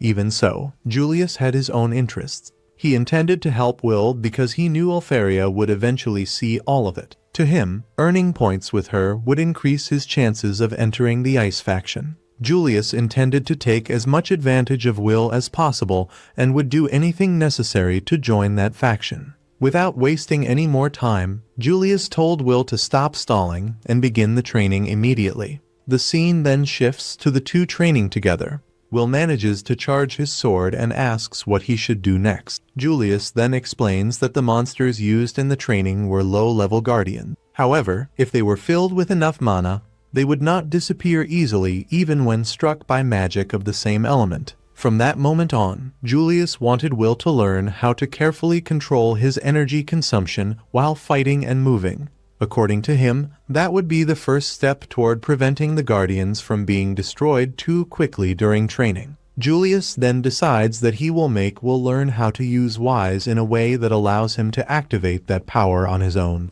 He recalls that Will spent 6 entire years attending the academy and, even so, never managed to use even the most basic spell possible. Because of that, instead of wasting time trying to learn existing conventional magic, Julius believed it would be far more useful to focus on the power that Will already possessed naturally. Will understood perfectly what Julius meant, but he still had no idea how he could achieve that. After all, since he could not use magic by himself, he had always depended on charging himself with other people's magic. In his view, trying to manually prepare Wise using only his own strength sounded like a complete contradiction. What Julius was proposing was practically the same as turning 0 into 1, something similar to creating an entirely new form of magic. Julius then tells Will to stop overthinking and listen carefully. According to him, the method was much simpler than it seemed. The name of the technique was mana anchoring. Even if the mana initially used belonged to Julius, if Will managed to keep it anchored inside himself long enough, that energy would eventually become part of him. Julius explains that if Will's current capacity were equivalent to 100, he would only need to maintain 1/100th or even 1,000th of that amount active. The most important thing at that moment was drastically reducing energy consumption while continuing to sustain mana within his own body. In addition, Will needed to learn how to carefully control that flow of power. The ideal objective would be to use Wise only during combat, activating the power only when it was truly necessary. If Will managed to do that, then it could practically already be considered real magic. Julius then reminds him that during the next blooming, Will would probably have to face that same ooze once again. Therefore, the only important goal was finding a way to defeat that creature. Because of that, it did not matter if Will could only control an extremely small amount of mana. According to Julius, there was a limit to how much someone could evolve in only 1 week. So instead of trying to solve everything at once, Will needed to reverse the logic of the training and reduce his challenges as much as possible. After hearing the entire explanation, Will finally begins to understand the true purpose of that training. To prevent the Guardians from being destroyed during the exercise, he needed to develop enough skill to keep the mana anchored in a stable and lasting way. In other words, the Guardians themselves would serve as limiters to help him learn how to control mana with precision. Will sincerely thanked Julius for the help and commented that he still could not understand how someone so skilled had not been chosen by any faction. At the exact same moment, Julius became irritated and replied that all of it was Will's own fault. While the two continued training, a woman watched everything from afar. Seeing their dedication and determination, she could not help but think about how impressive the power of youth truly was. Shortly afterward, the story returns to the present. Even though he trains non-stop, Will continues to face enormous difficulties. Julius asks how many attempts they have made so far. Despite repeatedly defeating the Guardians, Will has failed to show any meaningful improvement. Julius then asks how much longer he plans to keep wasting mana like that. Will apologizes and explains that no matter how hard he tries to control the power, he can only keep Wise active for 50 minutes. After that, all of his mana simply disappears. Even worse, when Wise falls apart, his stamina vanishes all at once as well. He never imagined that ability hid such a severe drawback. The way things are going, it all feels like a complete waste of time. Julius tells him to try again, but before they can restart, Julius drops to one knee. In his opinion, it might be better to fully understand Wise first. Although he is not certain, He believes that is the most sensible approach. We soon learn that Will has searched nearly every book in the Academy library but has found nothing truly useful. Professor Werkner seemed to know something about the subject, yet admitted that he did not know the details. Will believes it may take a long time, but he plans to ask the High Mages for access to the tower's libraries. Another possibility is finding someone who understands the subject. Julius reveals that he is already working on it. He sent one of his clones to investigate every library in the Upper Institute. In addition, he asked Professor Eliza to locate Finn of the Light People, since he appeared to know something about Wise. Julius says he cannot afford to waste time. The only option is to train and gather information simultaneously. However, handling so many tasks at once gives him a severe headache, since he has to keep track of 3 different perspectives at the same time. That is why he hates multitasking. Will then asks why Julius is working so hard to help him. Julius replies that he is doing it entirely for his own benefit. As a member of the Riemberg family, he has decided to reach the top of the tower no matter what. To accomplish that goal, he is using Will as part of his plans. After all, nobles always keep their promises. Will remembers that this is true. After the Grand Magic Festival, Julius kept his word. That even applied to Master Donan and the other dwarves. Because of that, Will believes Julius is an extremely kind person. Elk comments that kindness takes different forms depending on the person. Colette's kindness, which leads her to constantly help others, is different from Professor Werkner's kindness, which comes through scolding and teaching. Even Sion has his own kind of kindness, though it is tied to pride and nobility. Even so, Will still sees Julius as an incredibly kind person. Those words remind Julius of someone who said the exact same thing in the past. Deciding to stop training, he steps away to rest. However, he becomes irritated when he thinks about how kindness has no value at all. The story shifts back to the past. Julius saves a cat, and Anna praises him, saying he is a very kind person. Back then, Julius always claimed that protecting the weak was the duty of every noble. He then asks Anna if she likes him, and the girl answers yes. Even so, the memory only deepens his frustration. No matter how kind he was, he still lost Anna. That was when he decided to abandon that way of thinking. He came to believe that selfishness offered far greater rewards. Instead of acting for others, he would display his talents, use people when necessary, mock those who look down on him, and take advantage of every opportunity available. Back in the present, Julius simply wants Will to stop looking at him the same way Anna once did. To him, the kind Julius was buried in the past. Meanwhile, in Kreutz's laboratory, the researcher considers all of Will and Julius's efforts completely pointless. Without wasting any time, he orders his disciple to contact a certain person as quickly as possible. Shortly afterward, Julius is suddenly attacked. He blocks the strike and asks whether the attackers belong to the Upper Institute. Tony replies that he is merely following his superior's orders. The group came to punish those responsible for the strange incidents in the garden and put an end to that annoying training. Julius asks if they truly intend to interfere. He then questions whether they can still call themselves tower mages. Despite being attacked repeatedly, he dodges every strike with ease. One of the opponents explains that they reached the tower, but were unable to advance any further. After all the humiliation they suffered, they believe defeating Julius and will earn them recommendation letters from every faction. Julius understands the situation perfectly. It is simply another result of the cruel rivalry within the tower. In their desperate attempt to escape the graveyard, those wands even abandoned their own pride. Corrupted as they are, they remain high mages. However, Julius has spent too much mana using his guardians and Ars Weiss, so he is far from his best condition. Even so, he laughs at his opponents. He says Tony is a year older than him, Mary is still arrogant, and Oron was already conceited despite being younger. According to Julius, after creating spells and reaching the tower so quickly, they ended up becoming complete failures. To him, they are all pitiful. The Upper Institute has consumed them completely. He refuses to end up as discarded trash the same way they did. The three respond that no faction chose him either. Just like them, Julius remains colorless. Without hesitation, Julius introduces himself as Julius Riemberg. He declares that he will rely on anyone necessary to become stronger. He intends to climb the tower as quickly as possible and become Lady Elfaria's successor. Once he reaches the top, he will look down on everyone who abandoned him. To achieve that goal, he is willing to use even Vander magic. Even so, he regrets to say that those three are not worth the effort. Furious, they declare that they have hated Julius ever since their school days and demand his death. Fortunately, Will arrives just in time and saves Julius.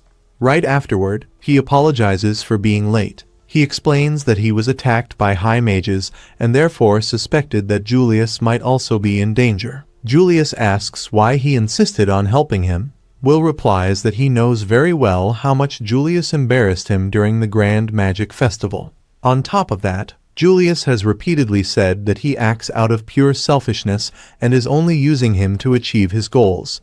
Julius then asks if he is an idiot. Without hesitation, Will answers yes. He tends to like people who are kind to him. After all, he really is a huge idiot. Annoyed and unsure how to respond, Julius punches Will in the face. Immediately afterward, completely embarrassed, he declares that he hates him and despises him deeply. Tony and the others decide to put an end to everything once and for all. However, at that moment, Swordsman appears before them. Using her magic, she creates a circle of fire around the area. She asks if she may introduce herself as Will's teacher. The moment he hears that name, Julius immediately remembers who she is.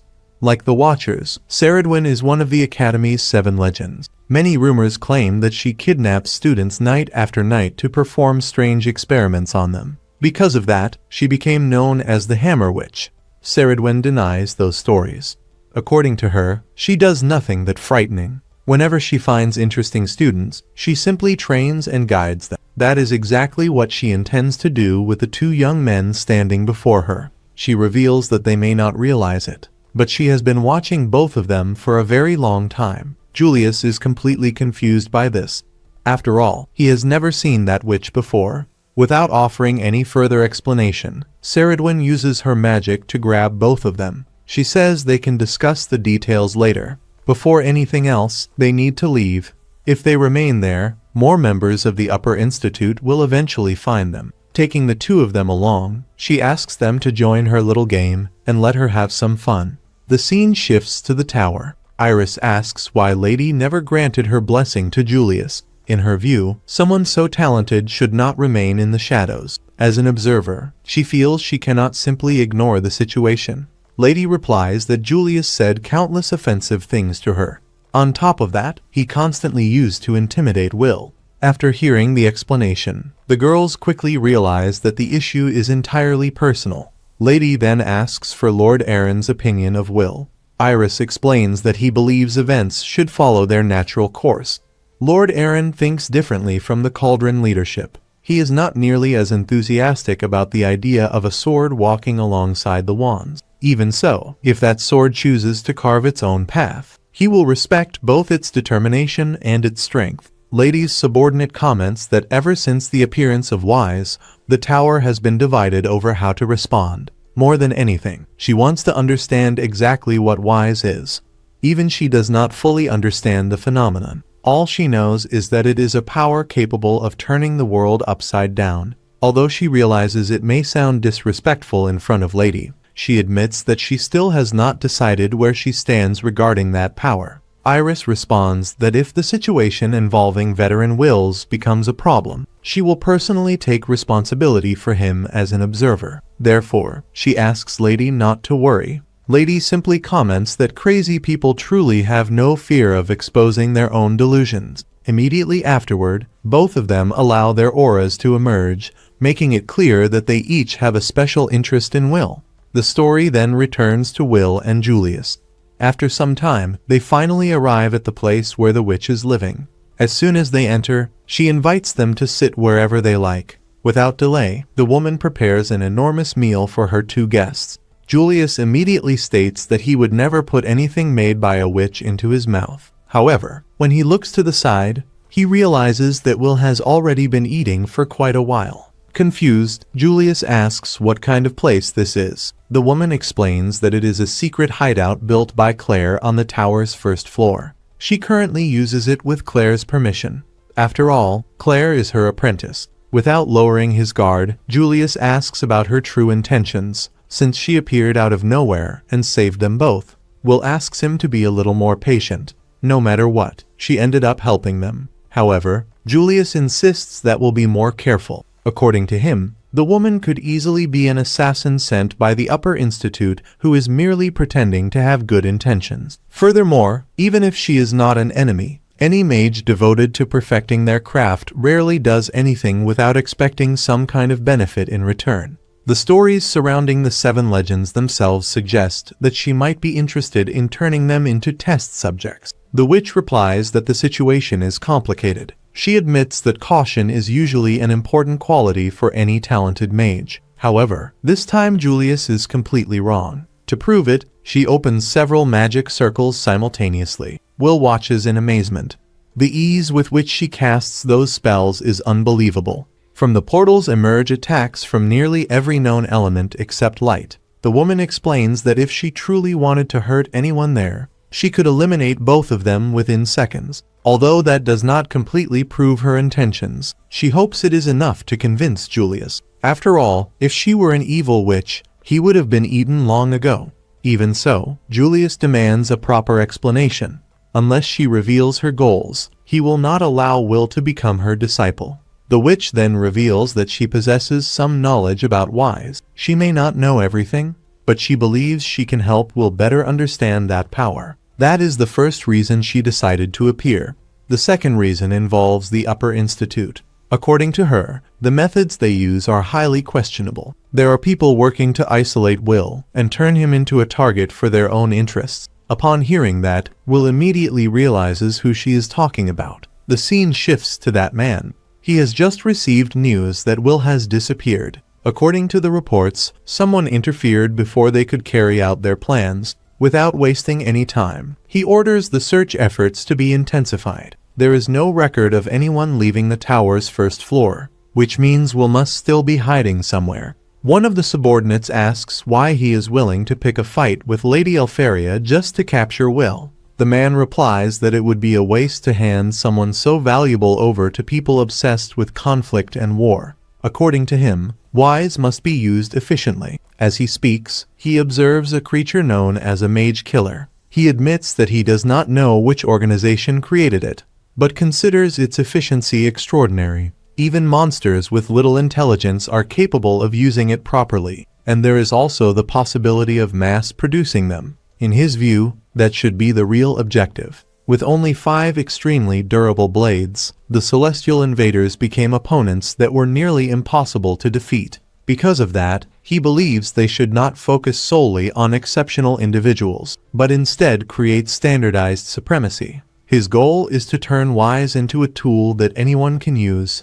To him, that is the greatest challenge the Upper Institute must overcome. However, before any progress can be made, Will must be studied in detail. His body needs to be analyzed. As he says this, he begins cutting apart the monster in front of him. One of the subordinates expresses concern. Not even the tower factions or the Vander Magia know that this project is taking place. If Lady Elfaria discovers the truth, the Upper Institute could face severe consequences. The man, however, shows no concern. He orders them to inform the factions that they will soon have an effective way to deal with the mage killers. After that, he intends to completely uncover the secrets of Wise. The story then returns to the witch. She explains that her wish has always been to watch young people follow their own paths and grow on their own. However, the current situation has gone too far. She has no intention of standing by while others try to turn them into mere research subjects. That is precisely why she decided to help Will. In addition, Elfaria personally asked her to intervene. After explaining everything, the woman states that the decision is now in their hands. What happens from this point forward will depend entirely on Will and Julius. Will replies that he wants to trust her. For some reason, he feels that the witch is telling the truth. It is difficult to explain, but it feels as though he has known her for much longer than he should have. Satisfied with his answer, she decides to help the two of them. Then, completely out of nowhere, she makes a strange request. She says she knows it sounds sudden, but asks both of them to take off their clothes. And with that, another episode comes to an end. Will ends up being forced to take off his shirt. The situation leaves him extremely embarrassed, but the witch, practically fascinated by the sight, simply tells him to stay still. Seeing this, Julius becomes even more irritated, since he had always suspected she had ulterior motives behind her actions. The witch then asks Will to lower his arms so she can get a better look at him. As he watches the scene unfold, Julius concludes that she really is nothing more than a pervert. However, when she examines the boy's back, her expression changes completely. She is shocked by the huge number of scars covering Will's body. Julius had heard many rumors about him before, but now he wonders how many of them were actually true. It is also obvious that Will sacrificed a great deal to make it to the tower. The witch approaches his back and asks how he got those scars. Will replies that he believes he got them while protecting Elfie when they were children, though he cannot clearly remember the details. A moment later, she gives his back a hard slap. She then explains that she is looking for the second door.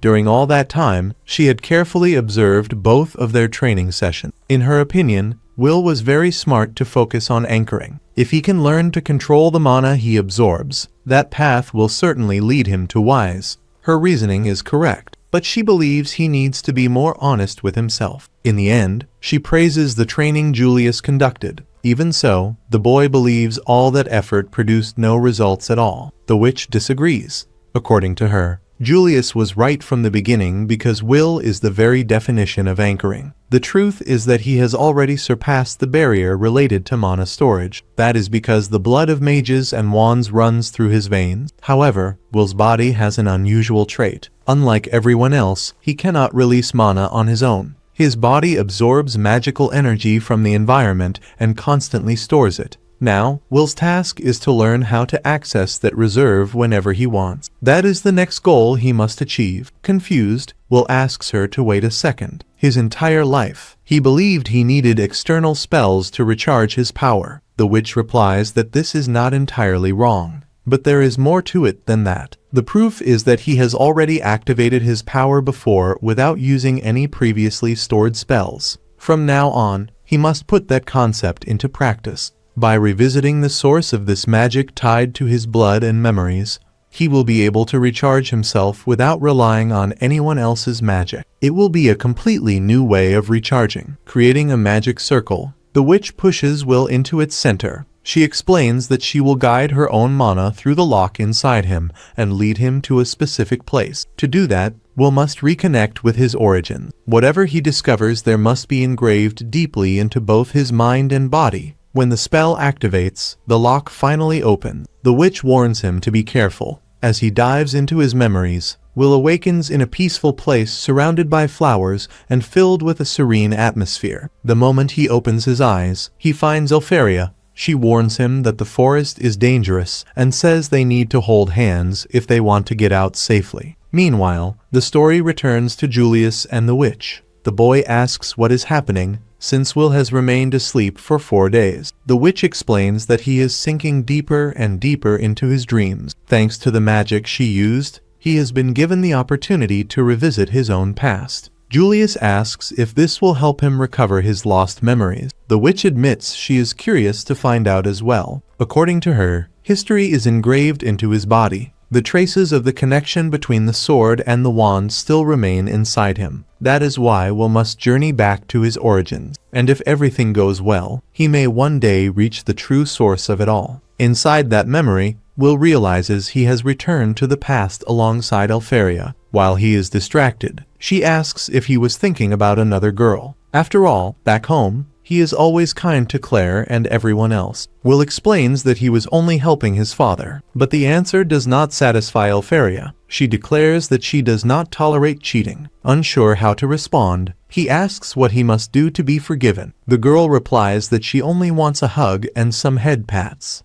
After getting what she wanted, Elfaria suggests that they go hunt monsters together. Will considers the idea dangerous since they are still very young. He reminds her that she is incredibly talented, while he cannot even use magic himself. At that moment, Will notices something strange. Every word coming out of his mouth seems automatic. It is as if he is merely repeating what he said back then. With no control over his own speech, he begins to wonder if he is simply reliving the events of the past. Elfaria, however, tells him not to worry. She shows him the book they both loved so much. According to her, simply carrying that book gives them enough courage to face anything. She also promises to protect him. Hearing that, Will remembers that he was extremely cowardly back then. Because of that, Elfaria was always the one taking the lead and looking after him. This makes him wonder exactly when she began to place more trust in his strength. After walking for quite a while, Elfaria reveals her second secret spell,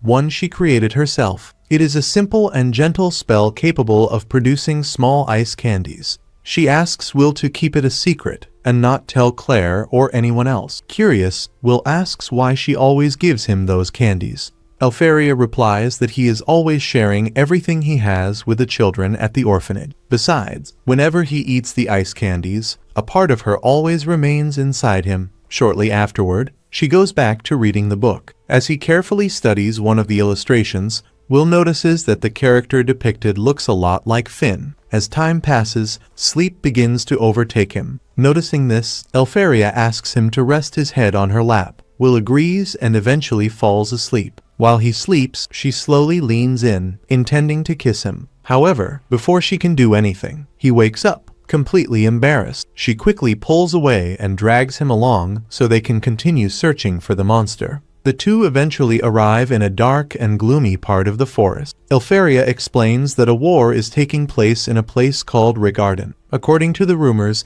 many dangerous people and monsters have been fleeing from that region. As a result, some of those creatures have entered the forest and started causing trouble. Hearing this, Will begins to remember what happened. 10 years ago, he and Elfie really did sneak into that place. The two entered the forest behind the orphanage despite his father warning them not to go there. As he tries to recall the rest of the events, something suddenly appears behind them. A monster attacks without warning. Fortunately, Will reacts in time, dodging the strike while pulling Elfaria out of danger. After taking a closer look, she identifies the enemy as a crystal wolf. Will immediately understands the situation. It was a monster created by a maid. Elfaria uses her magic to create several clones and attack the enemy. However, the wolf manages to counterattack and sends the attacks back at the girl. During the battle, Will ends up getting injured. Even without an effective way to defeat the creature, Elfaria remains determined to protect him. Faced with such a desperate situation, Will desperately wishes he had power. Seeing Elfaria on the verge of death, his emotions explode. His entire life, he hated depending on her protection.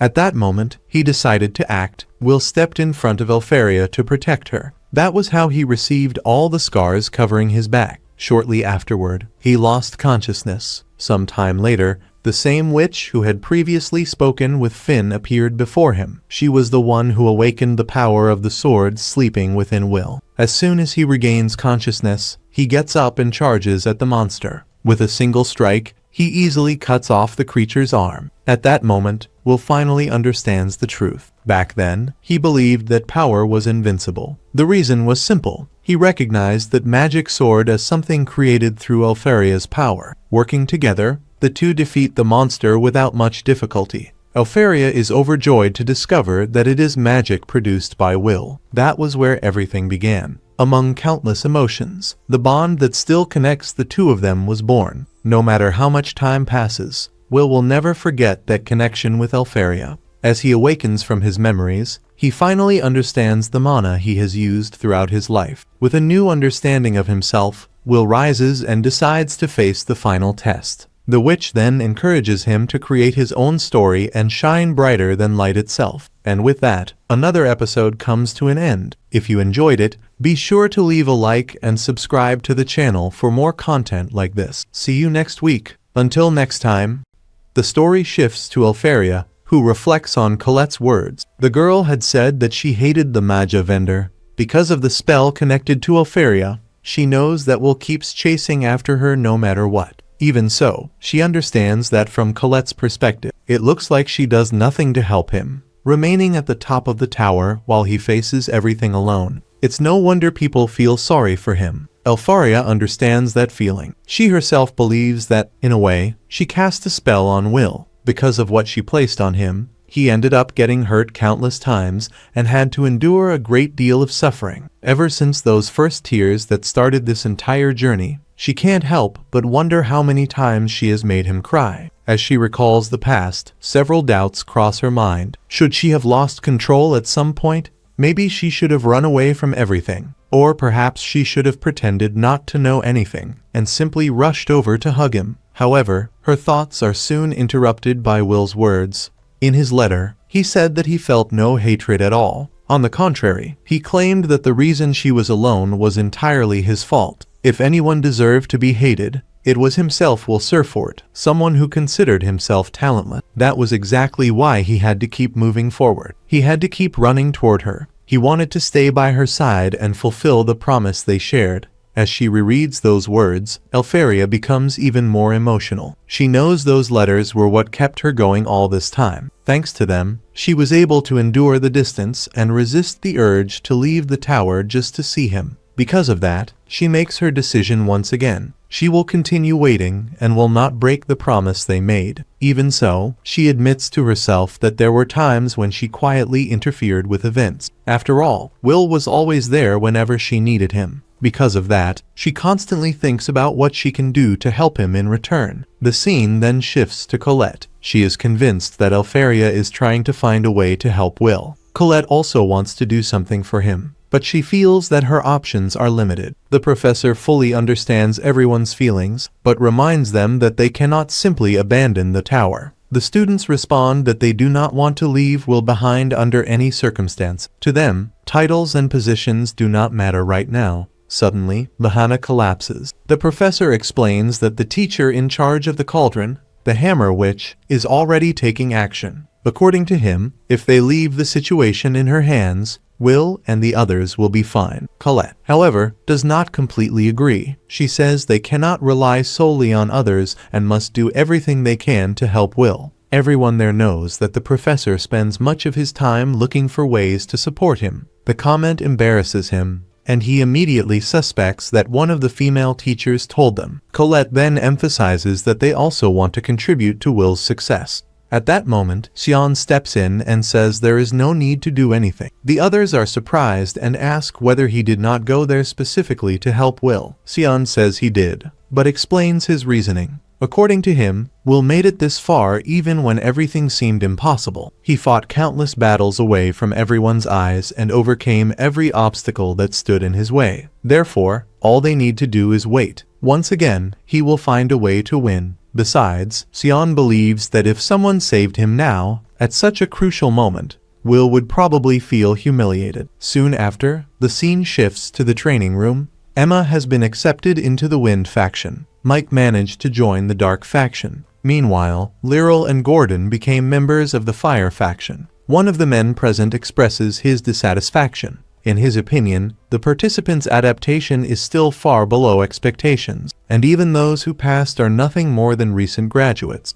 The Magia Vander, however, explained that the students rejected by the observers were actually the ones who developed the greatest adaptability. All of them had to face unfamiliar situations and learned how to master them. The man says that staying there is becoming a waste of time, since Julius and Will still have not shown up. He believes it would be best to end everything immediately. The professor becomes irritated and reminds him that Kreutz is the reason the two of them are late. Kreutz replies that anyone incapable of keeping their commitments should not even be allowed into the tower. However, before the argument can continue, Will and Julius finally arrive. The man becomes furious when he sees them, calling Will a lab rat. He says that he only causes trouble, and informs him that he will be taking the exact same test. Without hesitation, Will accepts. Meanwhile, Julius watches the situation with concern. After everything that has happened, he is not sure whether Will can truly control Wise. He even considers secretly lending him his own magic. But before he can act, something unexpected happens. Elfaria acknowledges his efforts and thanks him for all the help he has given Will. At the same time, the witch watches everything from afar. Thanks to her magic, the gate to Wise was able to be opened. Will then remembers that all the knowledge had been gathered into a single book. After studying and understanding that information, he finally succeeded in unlocking his true power. Everyone is shocked when they see Will using ice magic through Wise. Kreutz, in particular, can hardly believe what he is witnessing. Will then recalls the magic Elfaria cast on him. It was never a curse. From the very beginning, the two of them shared a spell called a promise. He feels that he still has not repaid everything he received from her. Maybe that is why Elfaria started blaming herself. However, to Will, that makes no sense. She gave him countless things over the years. More than anyone else, she was the one who gave him the courage to keep moving forward. Because of that, all he wants now is for her to wait a little longer. He wants to show her how much he has grown, at least one last time. He then unleashes a powerful strike and shatters the target. The spectators realize that his magic is weaker than before, but its power still exceeds the level of intermediate spells. Impressed, the witch decides to award him the highest possible score. At that moment, Finn appears. Since she was the one who sent Will to climb the tower, she chose to respect his wishes and simply watch from a distance. He comments that she did a remarkable job, or perhaps he should address her by her proper title, Headmaster Cauldron of the Magic Academy. The woman replies that, in that form, she prefers to be called Swordsman. She also remarks that using aging spells on herself is extremely exhausting, especially since she still considers herself young. She is also aware that Finn quietly interfered with events. After all, he was the one who gave the rare Wisp gem to the dwarves so they could forge the sword. Finn explains that Will has become a new user of the fifth element and asks her to overlook that small gift. He also says that Will's abilities are still developing. His method of amplifying mana to recharge himself is still quite primitive. However, thanks to the enhancement provided by the silver infused with Wisp, everything works much more efficiently. The professor adds that Will still lacked the experience necessary to use magic through the magic sword. As a result, he ended up paying a heavy price. However, after 6 years of studying at the academy, she finally managed to teach him everything she could. Finn is pleased. To him, the unknown that Swordsman has always sought may be exactly what will reveal to the world. He can barely contain his excitement. Kreutz, on the other hand, completely loses his patience and throws his wand away. Everyone remains amazed by the strength Will has displayed. Shortly afterward, Will realizes that his body has returned to normal. However, he also notices that his energy is drained much faster than during a normal recharge. Because of that, he understands that he cannot use that power carelessly. Even so, Kreutz remains dissatisfied. He argues that it still cannot be considered true magic. Surprisingly, many of those present agree with him, claiming that Will's magic still needs to be studied. Julius is outraged and asks whether they really intend to keep this going. One of the women explains that the situation simply shows how unique Will is. Not even the great mages who lead each faction know exactly how to deal with him. According to her, only those at the top of the tower, the Magia Vander, possess enough authority to make a final decision. However, there is a problem. Since Will and Elfaria are practically family, any action she takes could be viewed as favoritism. Because of that, before Elfaria completely loses her temper, they will need to convince another Magia Vander to support the boy. At that moment, one of them stands up and declares that there is no point in continuing the debate. If they want to uncover the truth, there is only one solution. Zio decides to put Will to the test. A single strike will be enough. If he can overcome it, his abilities will be proven. Zio then unleashes a terrifying attack. Will suffers serious injuries, but he still manages to devour the strike. Seeing this, Finn becomes incredibly excited. He explains that by absorbing the attack, Will was able to charge his sword and reduce the impact by half. Naturally, he could not absorb all of the energy. As a result, part of Zio's massive lightning power burned his body. Even so, he withstood a blow considered almost impossible to block or split apart. Zio watches in surprise. He never expected Will to survive one of his attacks. Excited, he declares that everyone has just witnessed the boy's potential. Will took a direct hit from a Magia Vander and is still standing. To Zio, there is no better proof than that. He officially acknowledges the young man's talent and states that his place is no longer down below. He wants to see him climb the tower as quickly as possible. Even after all of that, however, Kreutz continues insisting that they wait before making a final decision. Since the blooming is an important ceremony responsible for determining the factions, Zio decides to end the argument once and for all. He appears in front of the man and asks whether he would be capable of enduring one of his attacks. considering how confidently he has been speaking. According to Zio, if that man is making so many demands, then Kreutz should be able to pass the same test as well. He continues by saying that if the man could not survive the attack, then all that talk about proving someone's worth would become completely meaningless. Without any concern for being polite, he even calls him a four-eyed little punk. Hearing that, the man freezes completely. The shock is so overwhelming that he abandons any attempt to argue and immediately starts running away. Not long afterward, he officially acknowledges Will's right to remain there. At that moment, Elfaria can no longer hold herself back. She runs to Will and hugs him tightly. Tears begin to fall as she apologizes for not being able to help him the way she wanted. Will responds right away. He asks her to stop apologizing. Instead, he just wants to see her smile. After all, after everything he went through, he finally managed to reach the place where she had been waiting for him all this time. The emotional moment, however, lasts only a few seconds, when Will starts to say that he will be joining Elfaria's group. Zio suddenly appears and cuts him off. Without showing any intention of negotiating, he declares that Will be joining his faction. According to Zio, he always gets what he wants. For that reason, he has no intention of losing to Elfaria in this competition. Before Will can finish his response, the situation takes an unexpected turn. Zio acts quickly and knocks the boy unconscious. Elfaria reacts immediately. Annoyed, she glares at Zio and makes it clear just how upset she is. As far as she is concerned, there is one thing she never wants to lose to anyone: Will. The tension rises within seconds. The two take fighting stances, ready to clash at any moment.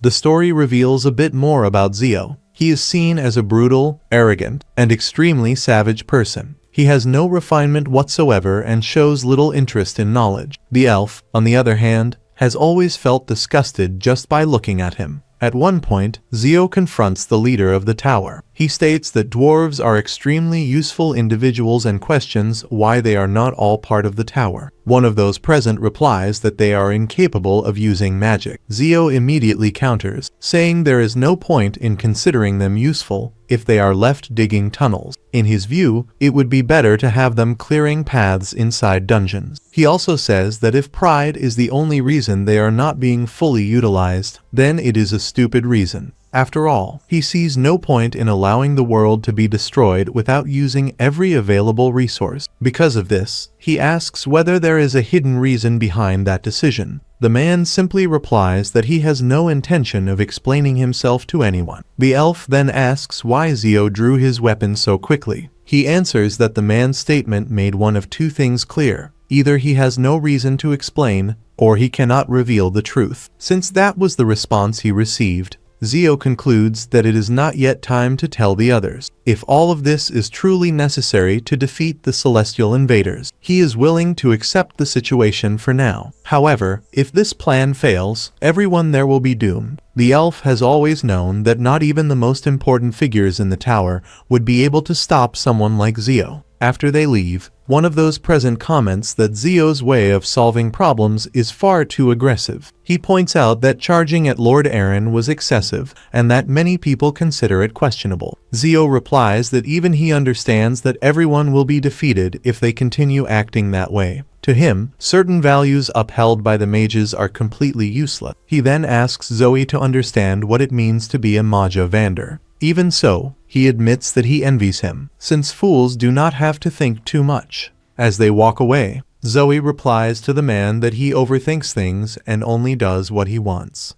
Elfaria knows very well that as long as Zio is on their side, everything will be fine. However, if he ever becomes an enemy, the Lightning Lord's wand, Thorzia's Fass, would be a terrifying obstacle. The story then returns to the anime's present events. Zio and Elfaria decide to settle everything through a duel, and Will stand by the winner's side. The girl wishes the Magia Vander would stop the fight before it is too late. However, they consider it a waste of time. According to them, any interference would only delay the inevitable conflict. The elf does not seem to care much about that. To her, if Zio and Elfaria end up killing each other, it will simply be another reason to drink and forget her problems. Without wasting any time, Elfaria takes the initiative. She uses her magic to attack Zio and creates a massive ice-covered battlefield, making the environment perfect for combat. The start of the fight leaves everyone shocked. Suddenly, Zio appears behind her and uses one of his most powerful attacks. Moments later, he appears on top of an ice formation, surprising all the spectators. His subordinate explains that Elfaria used the brief moment when Cardinea blocked everyone's vision to cast her magic. Elfaria's casting speed is considered the fastest in the entire tower. In addition, her ruthlessness when facing enemies is equally well known. Right afterward, she creates multiple magic circles around Zio and launches countless attacks simultaneously. Despite taking all of them head-on, Zio does not suffer so much as a scratch. In response, he charges forward and destroys the clones she created with ease. Finn and the witch are impressed. Creating so many clones and even confusing a Magia Vander is extraordinary. Taking advantage of the distraction, Elfaria appears behind him and fires another powerful ice blast. She even uses the energy stored within the destroyed clones to strengthen the attack. Even so, nothing manages to injure Zio. In response, he throws his spear and reappears behind her.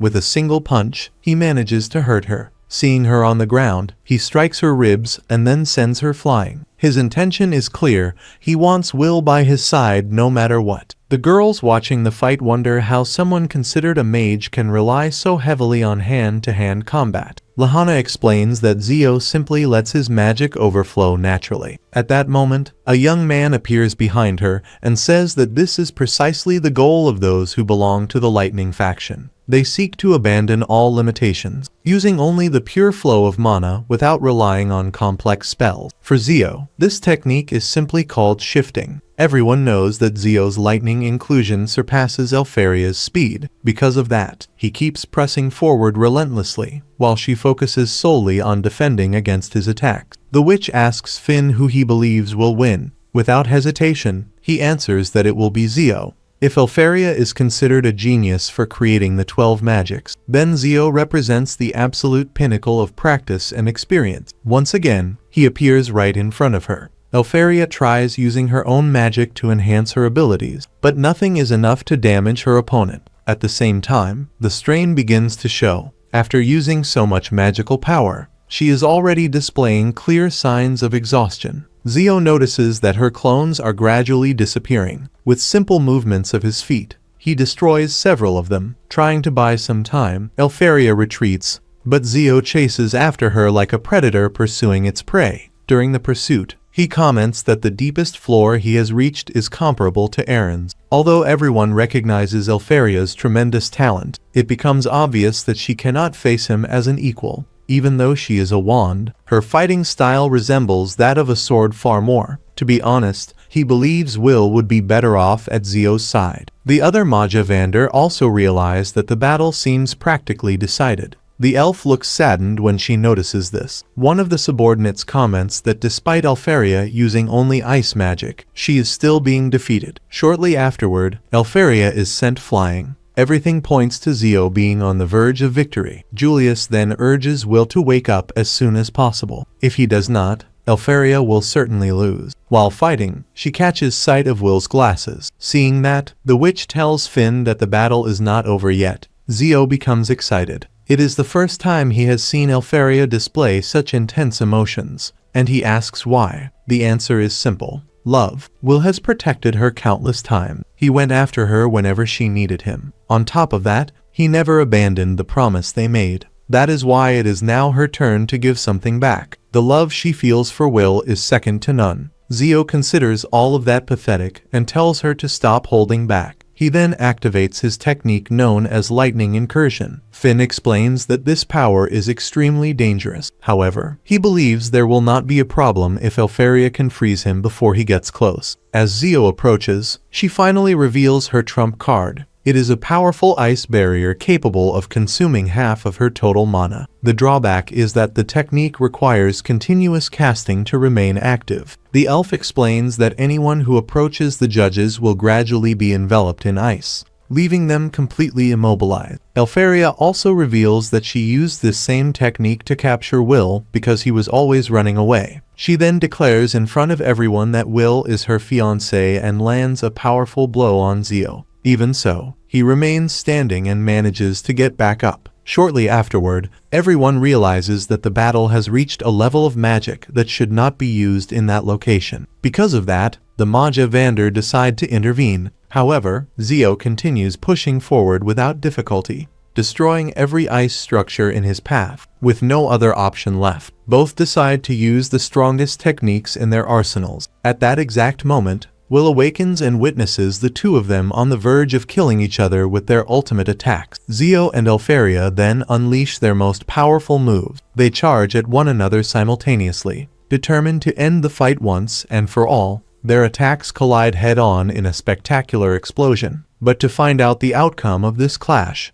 we will have to wait until the next episode. I hope you all enjoyed it. If you did, be sure to leave a like and subscribe to the channel for more content like this.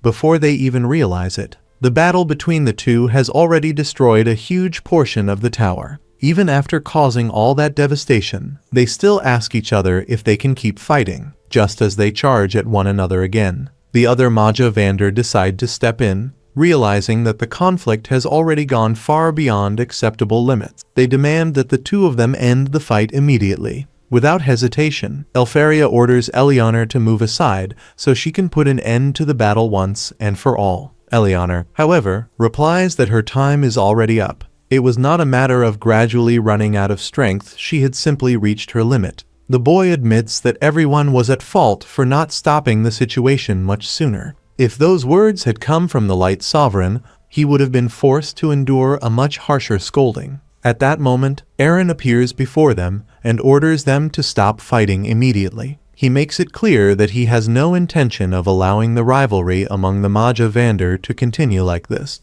The two protest, telling Eren not to interfere, since the faction will ultimately join has not yet been decided. Eren then proposes settling everything through Janker. According to him, if they choose any other method to determine Will's future, will simply end up under the command of Eren's own subordinates. Both of them accept the proposal and begin playing. After more than 300 matches and an incredible 299 consecutive draws, Zio finally defeats Elfaria. The moment she loses, Elfaria can no longer hold back her tears. Crying uncontrollably, she says that she wants to stay by Will's side and hugs him with all her strength. The boy completely understands the reason behind her despair. Elfaria had been forced to leave him behind when she ascended the tower and had spent 6 long years waiting for this moment. Deep down, Will also wants to stay with her. Walking closer, he asks her to stop crying and tries to comfort her. Suddenly, one of Elfaria's subordinates appears,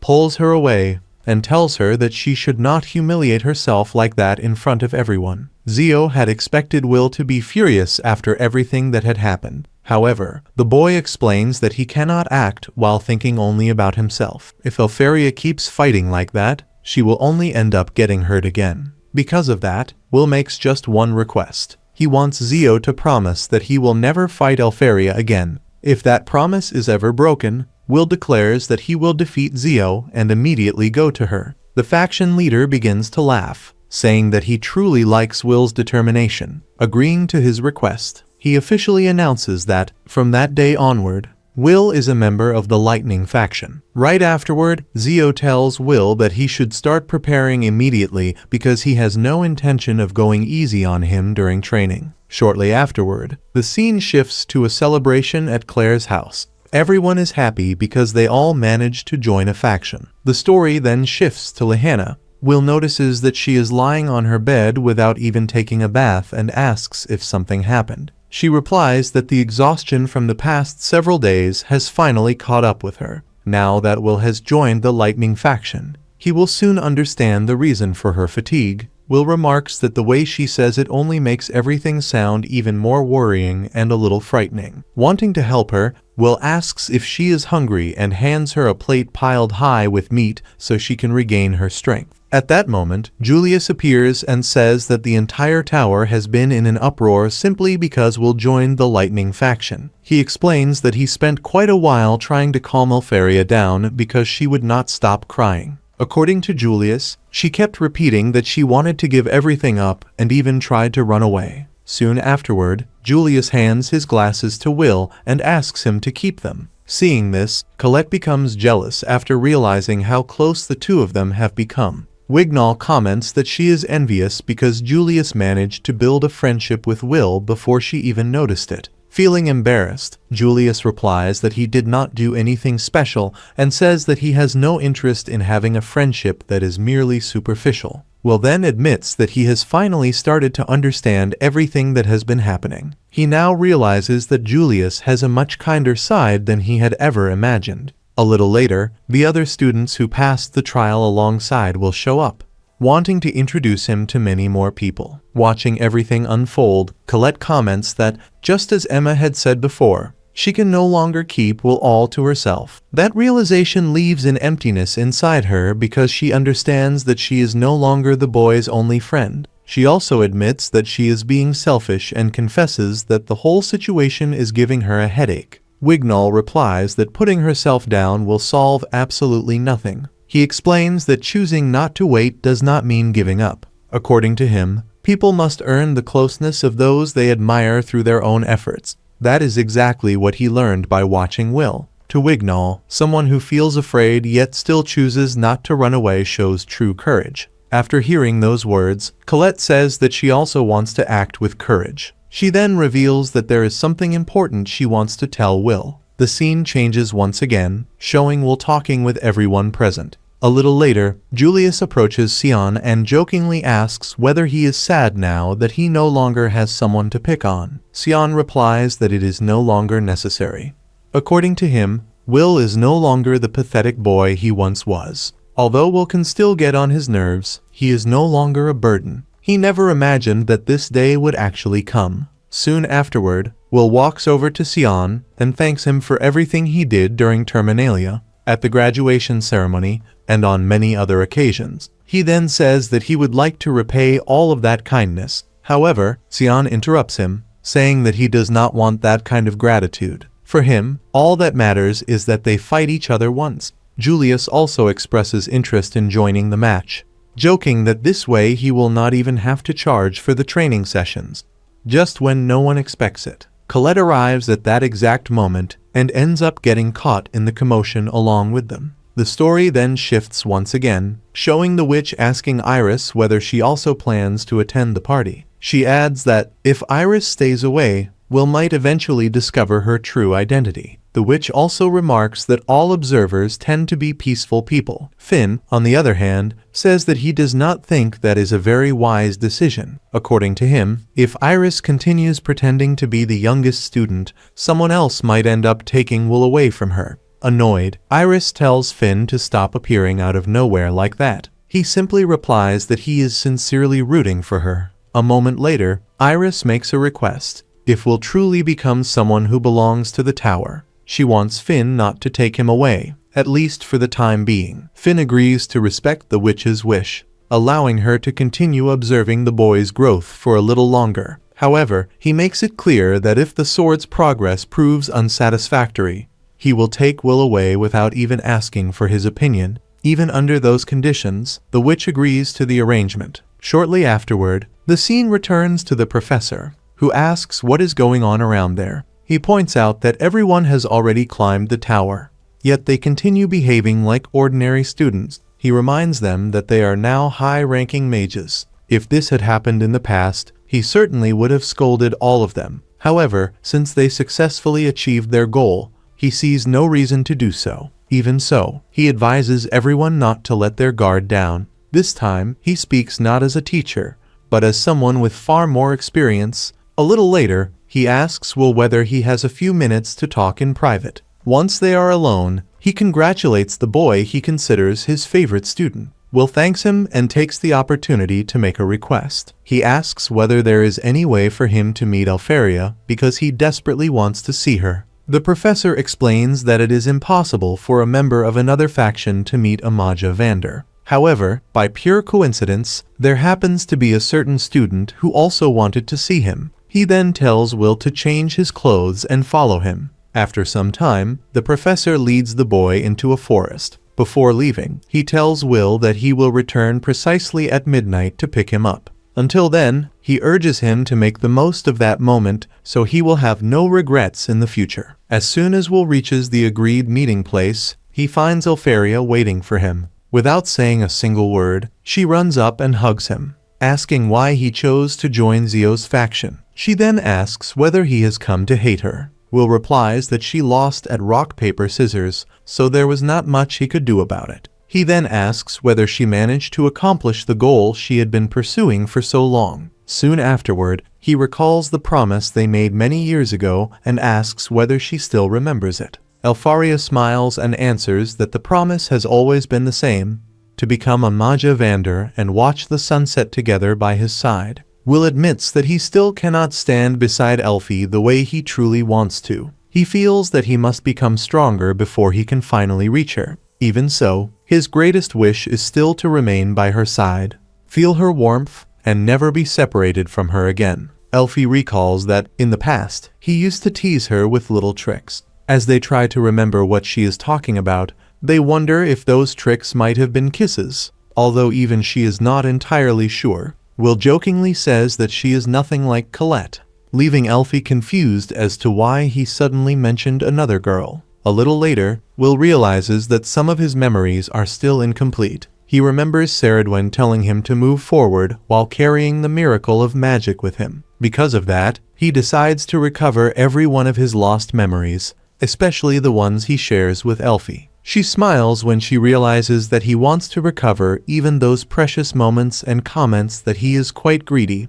Will accepts the teasing, and Elfie decides to forgive him. In return, she asks for only one thing, that they watch the sky together once more, now much closer to each other than they were when they first made that promise. As they walk up the stairs, Will worries that someone might find them. Elfie explains that she has cast an illusion spell to prevent anyone from seeing them and reminds him that they must hurry before midnight. Along the way, Elfie notices that Will's back has grown much broader since the last time they were together. Even so, she feels that his kindness has remained exactly the same. When they finally reach their destination, the two of them gaze upon the tower's artificial sky, even though they know that the sky is fake and that dangerous threats lie hidden above it.